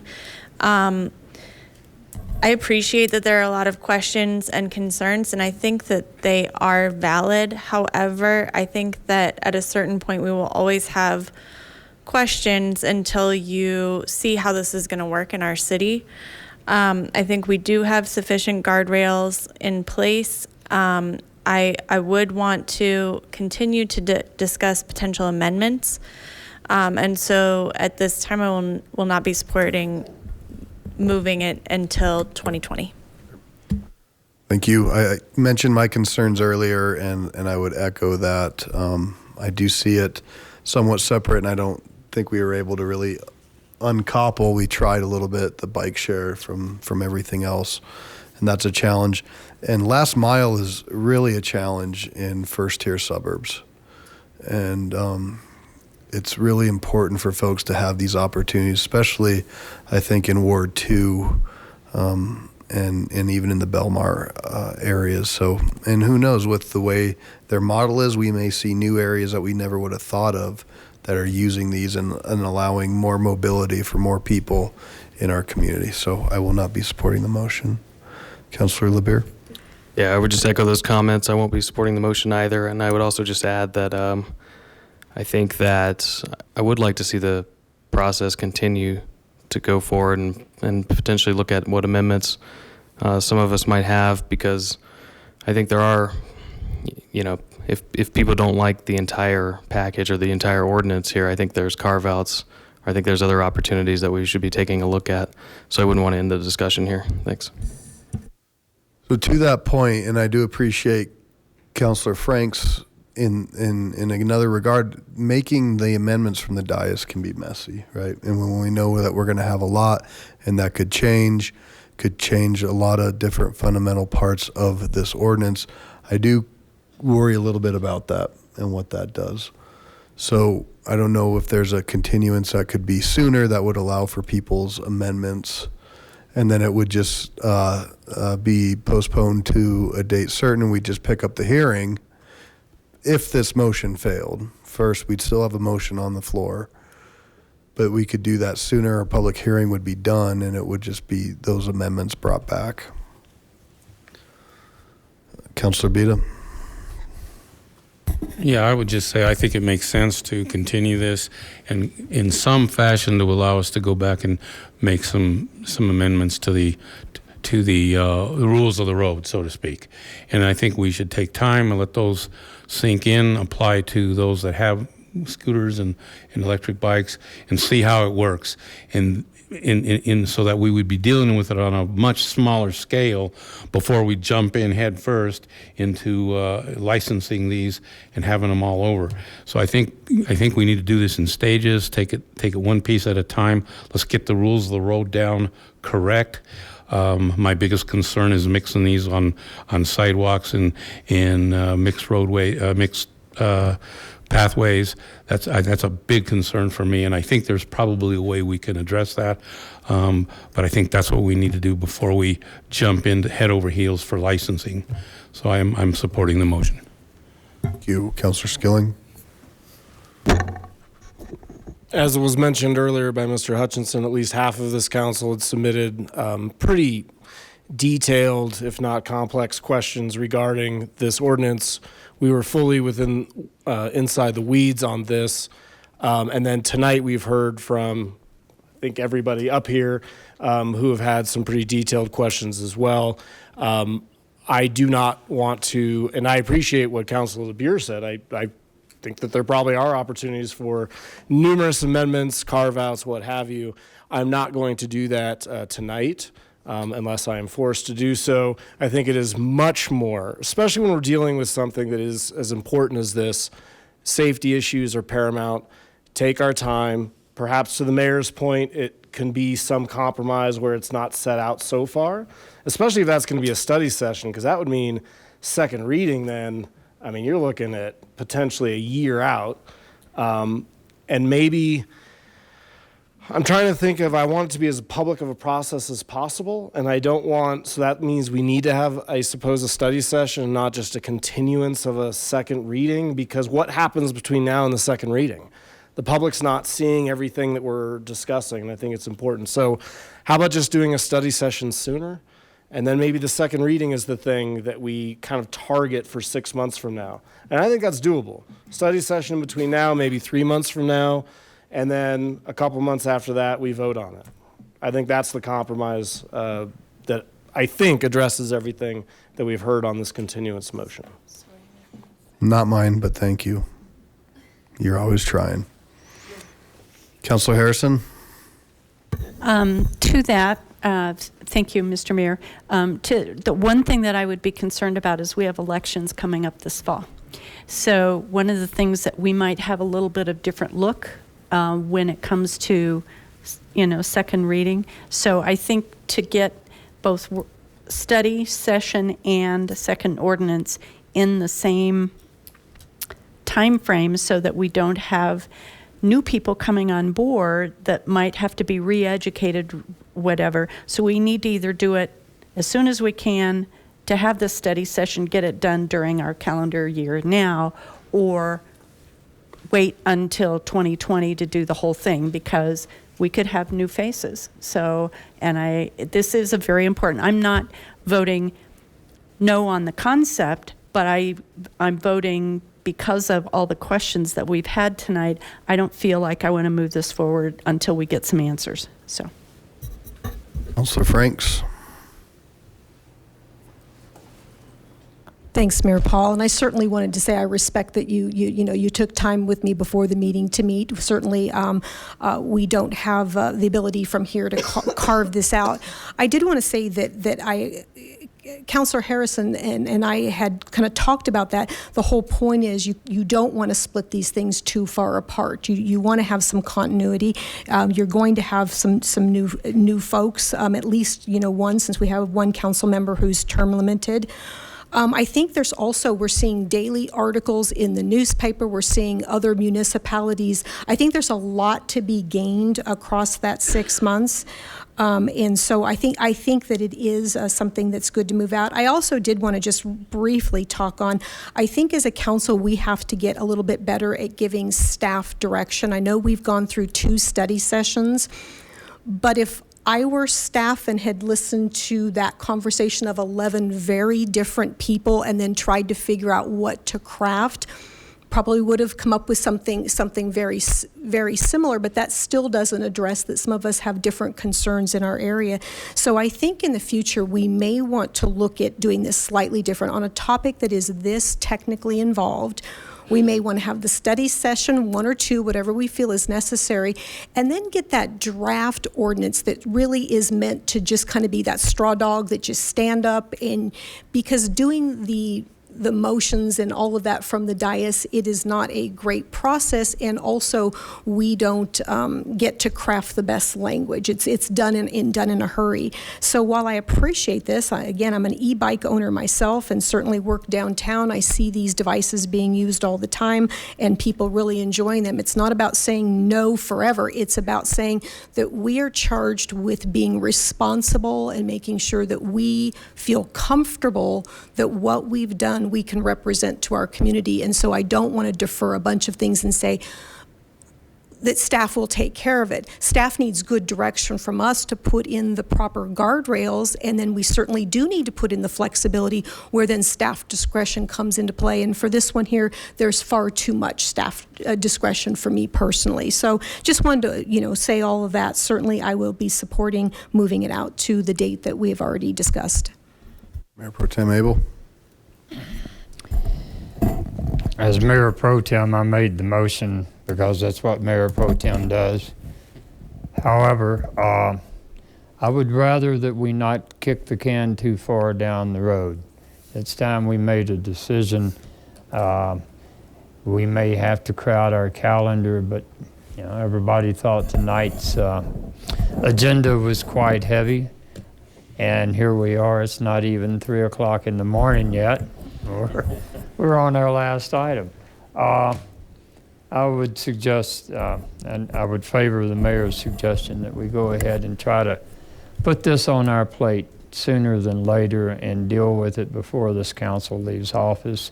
I think we owe it to the operators to let them know one way or the other when they can start operating, or if they can start operating in Lakewood. So I'll be voting against the motion and hope that we can continue it to a more reasonable date. Okay. So there's a motion and a second to continue to January 6th, 2020. A yes vote would do that, a no vote would not, and that would continue the discussion. Please cast your votes. And so that's 5 ayes, 6 nays, the nays being Paul, Gutwein, Skilling, LeBear, Abel, Vincent.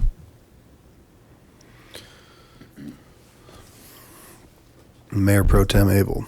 May I request from the city manager a sooner date than later? Yes. Hopefully we could have a study session and the first and second reading before the 1st of November. Yes. So we're coming to holiday season. So let's see. We do have room on August 19th. That's August 19th for a study session. September 2nd is a holiday. And then we go into budget hearings. So I wouldn't recommend this being with a budget hearing. So that would be the 16th.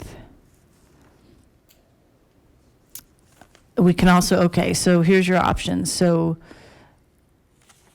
August 19th and then October 7th for a study session.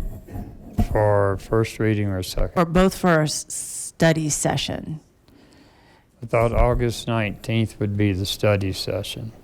I'm giving you 2 options for a study session. Okay. So one is 2 months away or a little less than that, and the other one is, what did I say, October 7th? What is that about? 3, 4? If we did August 19th for the study session, when could we have first and second reading? September 9th would be first. And then September 23rd would be second. And if all goes well. That wouldn't interfere with the budget. That does not interfere with the budget. Mayor, if I might, I move to continue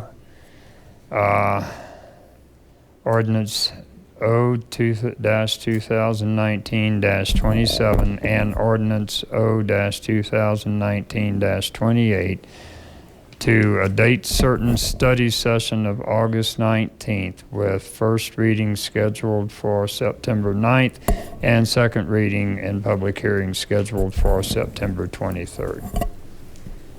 Is that too tight for turnaround? The publication, notification for the first reading doesn't fit, does it? We need like 20 days or something. Okay, so please nobody second it. Yep, no, that's what I'm saying, please. How many days do we need for the first publication of the first hearing? How many days after study session for first reading? From when the staff gets it to you. Publish it that Thursday. Workshops are preliminary. How much? 10 days. So that does work from the 19th to the 9th? We have to get it to you. Study session, we're on film, we're in this road. So how far is it? Not in the We have way. to have final documents until the council meeting.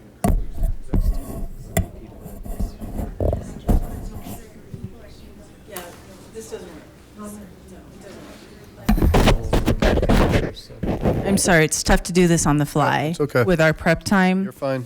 So if we had study session on the 19th, Margie, will you really look at this? And then if we did first reading on the 23rd of September, and then push second reading on October 14th. Those are the two next available regular meetings.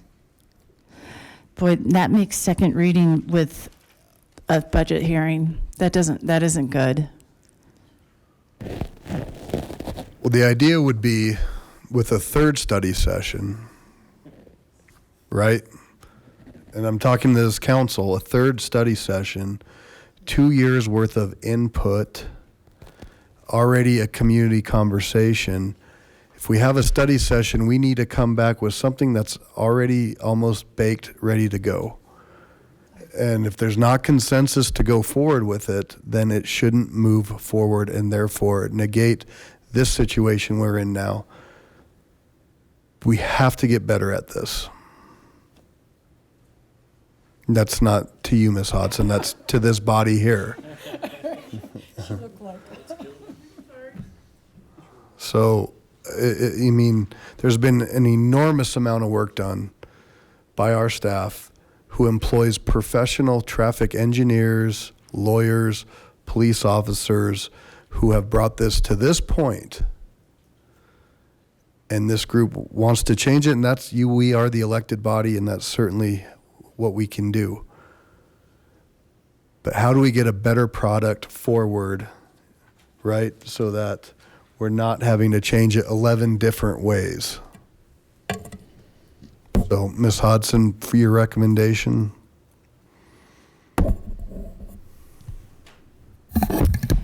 In order to have second reading before we have all of the budget hearings, we're going to have to push the study session forward.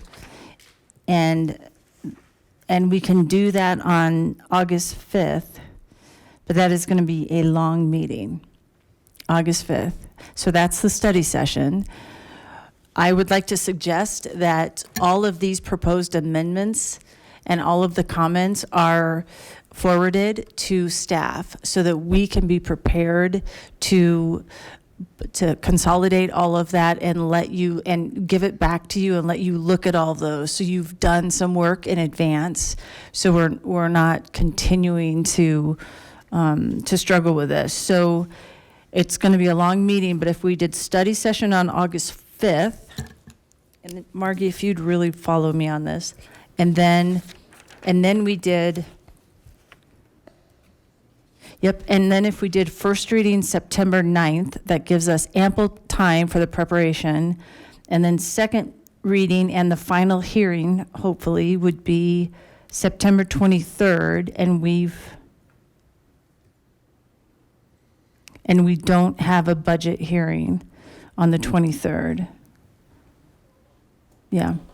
So that if you like that, so it'd be August 5th study session, first and second, September 9th and September 23rd. You're going to have some long meetings, and if you would please forward your information in advance, maybe that'll help us be more efficient. Does that work? I guess I'm confused as to moving forward with another first reading. I mean, shouldn't this be continued, the public hearing be continued to a second reading, even if there's a study session in between? Are we pulling this off the table completely and starting over, or? Yeah, we talked about that. I'm just trying to understand it. We talked about that this afternoon. When we were anticipating 6 months lead time, we thought there may be significant changes and we need to have a study session before going back into the process. But by having a date certain for the continuance, it does allow for us to pick it up at second reading, even if you do have a study session in the interim. So if that streamlines things a little bit, that is something you can do. So study session to second reading? Yeah, the study session is sort of catch up from this discussion to the study session, to the first reading. So I'm sorry, second reading. It's not unique. We've done it before. We did it on the fee in lieu, I think. So it's not the cleanest way. Is there anything to prohibit another first reading? Because my thinking is that we do it at study session, we get a new proposal out there, then we go straight to second reading. The public doesn't get that chance to review after it's on the consent agenda.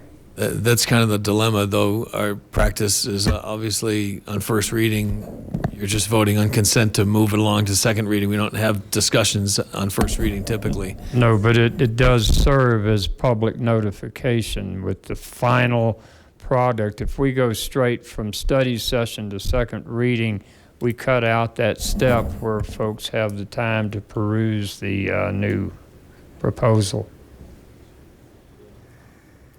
Is there anything to prohibit that?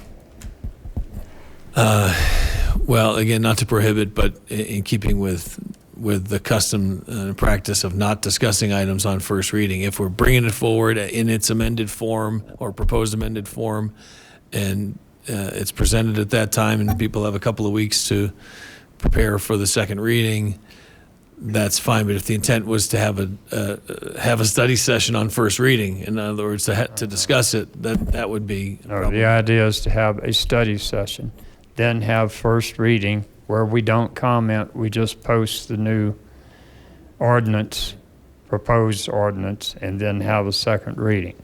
Which is what we've been talking about for the last little bit, is to do that, exactly that, study session, first reading, second reading. Then the question was raised, do we need to have a first reading when we're already at second reading and have chosen a date certain to go back to second reading? Again, I think we were concerned about how many changes there would be between now and then to be incorporated into a new ordinance on second reading, go to second reading after a study session. If we can get through those changes and have a good document at the end of the study session, then we have the option of the first reading to sort of set the table and then move forward to second reading. So I move to continue ordinance O-219-27 and ordinance O-219-28 forward to a study session on August 19th. No, sir. I'm sorry. May I correct that? August 5th. Yes, sir. On August 5th. Then to first reading on September 9th and second reading and public hearing on September 23rd. Oh, no seconds yet, please. Wouldn't it just make more sense to vote these down and then just go to I mean, if that's the pleasure of the council, I mean, I guess we may not even get there. But sure, there's time then to start the process up again. Well, you would start from what's here, but then it wouldn't be this weird continuance. You'd just be going like a regular ordinance where you'd carry everything that's here to the study session. I think, now that we're talking a shorter time frame, it's a less unusual situation. We've had continuances for a couple of months. You could continue it to second reading on one of these dates with the intention of having a study session first, but that still requires the amendments and the questions and answers to be fleshed out before that at the study session. But we can just go from second reading to second reading. That's why you choose a date certain, so you can take where we are now, go back to that point in time, So to that point, if we did continue it to second reading, council could get their amendments in. Clearly, this is an incredibly important issue for the community because we had a lot of public comment tonight about it. So I think we're okay to say if we continue it and council has an opportunity to have more time with staff, have better questions, more questions answered, and proposed amendments that are ready for the continuance, that could be a way we could move forward. Because we have had a robust community conversation, right? There's 100 comments of some sort, right? And normally this community is very good when they are very engaged about something to be here to give their testimony. So it would be, I'm saying, could it be a continuance of second reading? Council would have whatever time that is to get your questions asked and to work on potential amendments, and that whole menu could be brought forward. And then we just have an up or down vote on whether this is going to pass or not. Without the study session? To clarify, you're saying, so there wouldn't be a study session scheduled and there wouldn't be another first reading scheduled? No, it'd be a continuance of tonight. Because what I've heard is there are amendments that folks want to make, but they don't want to do it from the dais until 11:30 a.m. p.m. or 12:30 a.m. And I don't know if that's a cleaner way rather than a study session. And Mr. Cox? Well, I'm just going to throw this out there. I think you're touching on the same thing, but with the rejection of the first motion that would have continued the case for 6 months and probably forced a study session to get everybody back up to speed, with that motion going down, the next option was, or is right now, because no other motion has been adopted, the next option is we keep talking, we keep going through the amendments here on second reading until we're done. What's proposed is to take additional time, a couple of months instead of a couple of hours, to get these things ironed out so that when we come back for continued second reading on whatever one of these dates, we're in the same position we're in now, but better prepared to discuss everything. So in that regard, that may be the most logical path forward. Maybe we don't need the study session because you don't have a study session tonight to decide how to proceed. We can do that same thing on September, whatever. Or, Councilor Franks. Thanks, Mayor Paul. I did want to speak to just kind of what you had said earlier about, staff and all the effort that's gone in. I in no way want to disrespect all the effort that staff has put into this. But to say that the output of those study sessions was reflective of all of our questions and concerns just couldn't have happened. There's no staff that could have done that and taken disparate ideas and putting all that together. So I do think we do need to get better at our job, and the job is to provide more clear consensus direction to staff on each area. So I think that requires just a change in how leadership, how we take things forward. And I can certainly commit to doing a better job at that and making sure that we don't leave staff with a lot of ambiguity, which then we try to clear up from the dais. So certainly I think we can all take some ownership in that things have maybe moved forward with that. And I think for some folks, it is easier to start to really assess it when you see the tangible ordinance. That's why it may make sense sometimes, rather than just going from 1 or 2 study sessions directly into an ordinance that then comes, that we get a chance to just then pick it over and improve it. And I think that those are worthwhile things, that's what we're paid to do, is to pick things over and improve them. So I'm not trying to be the one who stands in the way of progress, but I do think that there is a lot going on in this industry. There is a lot of things that we should be considering, and if it is council's pleasure that we come back, we can certainly all come with our amendments, but maybe we find a way to socialize them all with each other, because again, there's going to be some that folks aren't going to, and we can sit here and just have a more productive discussion rather than, again, trying to build consensus maybe before we arrive. That might be helpful. So thank you. Councilor Harrison. Thank you, Mr. Mayor. Just a question on the idea of continuance. If we did that, since we already closed public comment now, if we continued the motion and had a continuance, would that open up public comment to those amendments that might be made, or is that just our discussion? It's council's discretion whether to reopen public comment, and if there's significant changes to the ordinance from one discussion to the next, you would probably want to provide that opportunity. Mayor Pro Tem Abel. There are questions out there that, the insurance question, for instance, that has to be researched before we get an answer. And until we get that answer at study session, how do we know what amendments to throw in? How does the public know the answers that we have posed tonight if we go straight to a second reading? We need to be as transparent as possible, even if we do have to bend over backwards in our process. I certainly don't disagree. I don't think anybody's trying to be less transparent. And I certainly think that the insurance question has been answered by the 10 cities that you heard mentioned tonight. I haven't heard the answer to that question. Okay. I think what I heard was we will have to look into that. Ms. Hodson? No. Yeah. My motion stands. There is no motion. I made a motion. You asked the second hold off. So the motion's out there. If somebody wants to second it, they can second it. 1 second. So what were the days then?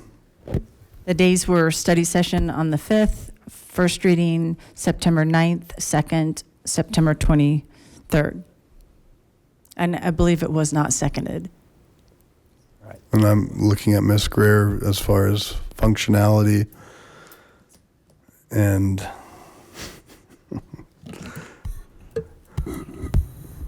okay. I'm not sure that I, should be weighing in or not, but I'm wondering if you don't have the study session and just continue this public hearing till September 9th. You can iron everything out at your study session, I believe, and have that second reading of a revised ordinance on the 9th. And if needed, you could again continue it, but it seems like those 2 meetings would do it. I don't know.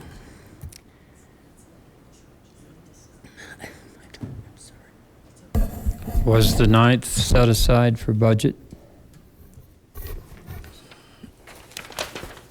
First reading of budget, because with budget, first reading requires public comment. No, budget is not on September 9th. Okay. And it's also not on September 23rd. Councilor Gutwein? I think that Margie's suggestion makes sense to me, because then we have our study session August 5th. We can hammer out all the details. We can have the public discussion. The public can give public comment at the end of our meeting to weigh in. We can get all the answers to our questions and then just continue and have our second reading September 9th. If you will propose that as a friendly amendment, the maker of the motion would certainly entertain it.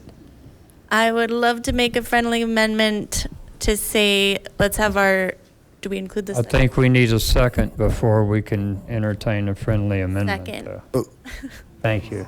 Second and a friendly amendment to continue the second reading on September 9th with a study session on August 5th. As the maker of the motion, I would accept that amendment. Somebody give us a second, please. She already Second. did. No, Okay. she gave a second on yours. On yours. Okay. You have a second on his. He accepted. Okay. Councilor Vincent seconded that. Okay. Is there any discussion? Could you please repeat the dates again? Yep. So go ahead.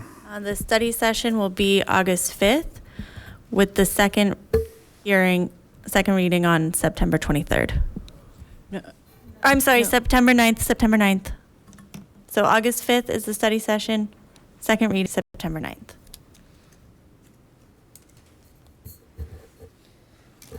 We good? That's good with me. Please cast your votes. There you go. Passes 10 ayes, 1 nay, the nay being Councillor LeBear.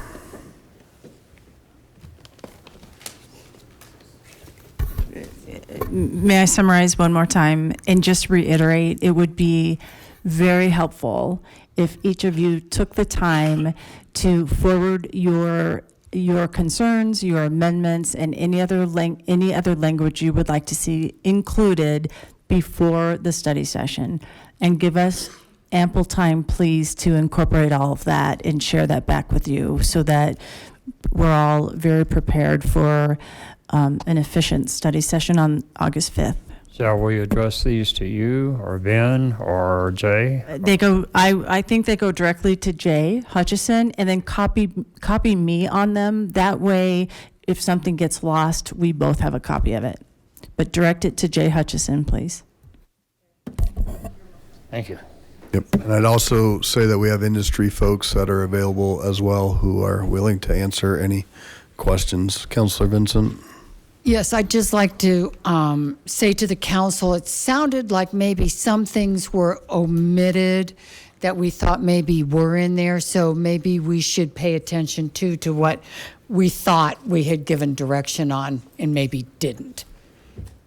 Does that make sense? I picked that up, but Councillor or Mayor Pro Tem Abel reminded me, we did leave the fare reduction up to the individual companies.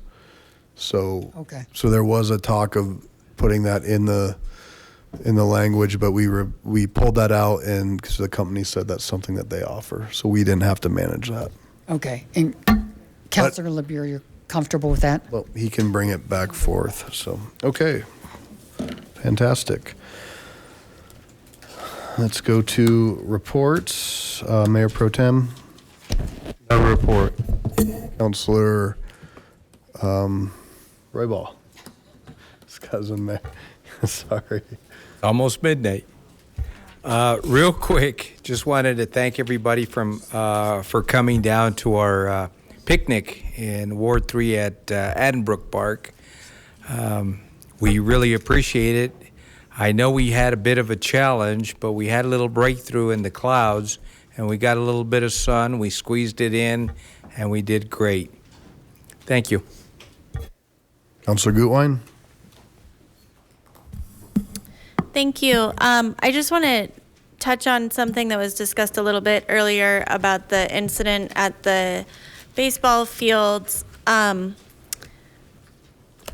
all I want to say is that, so actually my son was in that league. And so if you can imagine your 7-year-old showing up to play baseball, and there's 8 cop cars there, and there was a fight, and it was parents and coaches. And, you know, it's just a really sad thing that happened.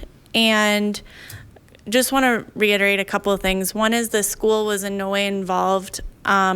It's unfortunate because in the coverage, I think some people thought that it was associated with the school, and so then teachers and students and parents were all kind of thrown into this mess and discussed a lot online. And so what I also want to say is that I think this is a really important reminder of the fact that the way we behave as adults, there are always kids watching, and we should be behaving in a way that is setting a good example for the next generation. And to me, that includes the way we treat each other on Facebook, on Nextdoor, on whatever other thing you're commenting on.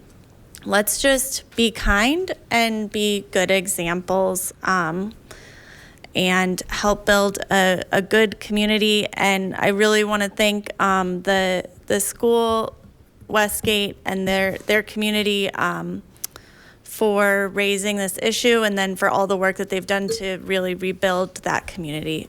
So thank you. Councillor Skilling. Councillor LeBear.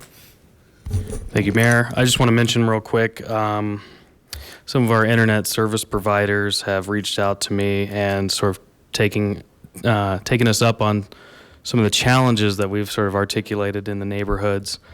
So I'm excited to report that by the end of summer, some of these companies are running lines in Ward 2 and 1, and they are supposed to have 1 gig internet connections for our wards up north done by the end of summer. So I'm pretty excited about that.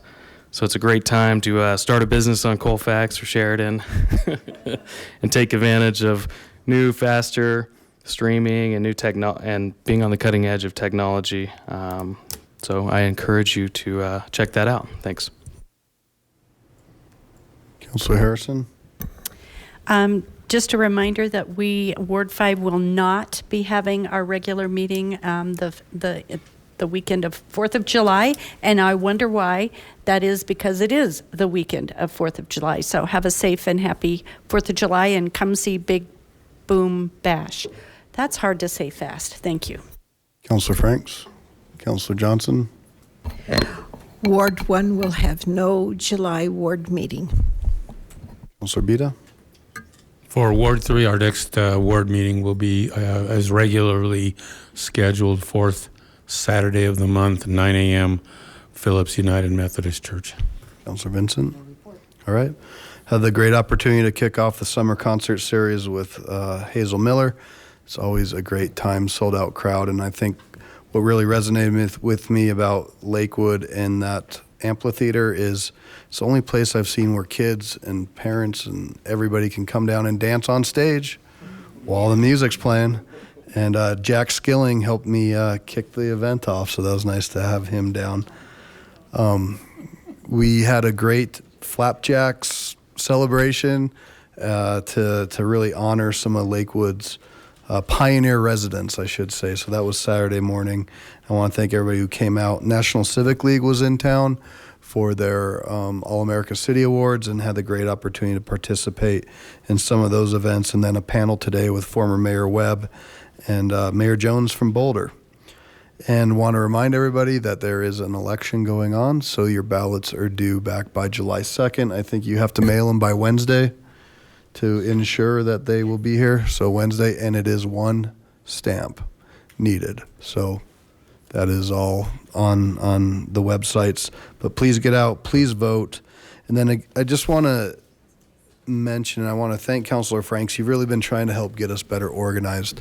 And we as a body can really use that. And I appreciate your willingness. And it is really reflective. And I wasn't making a comment that somehow you're being disrespectful of staff.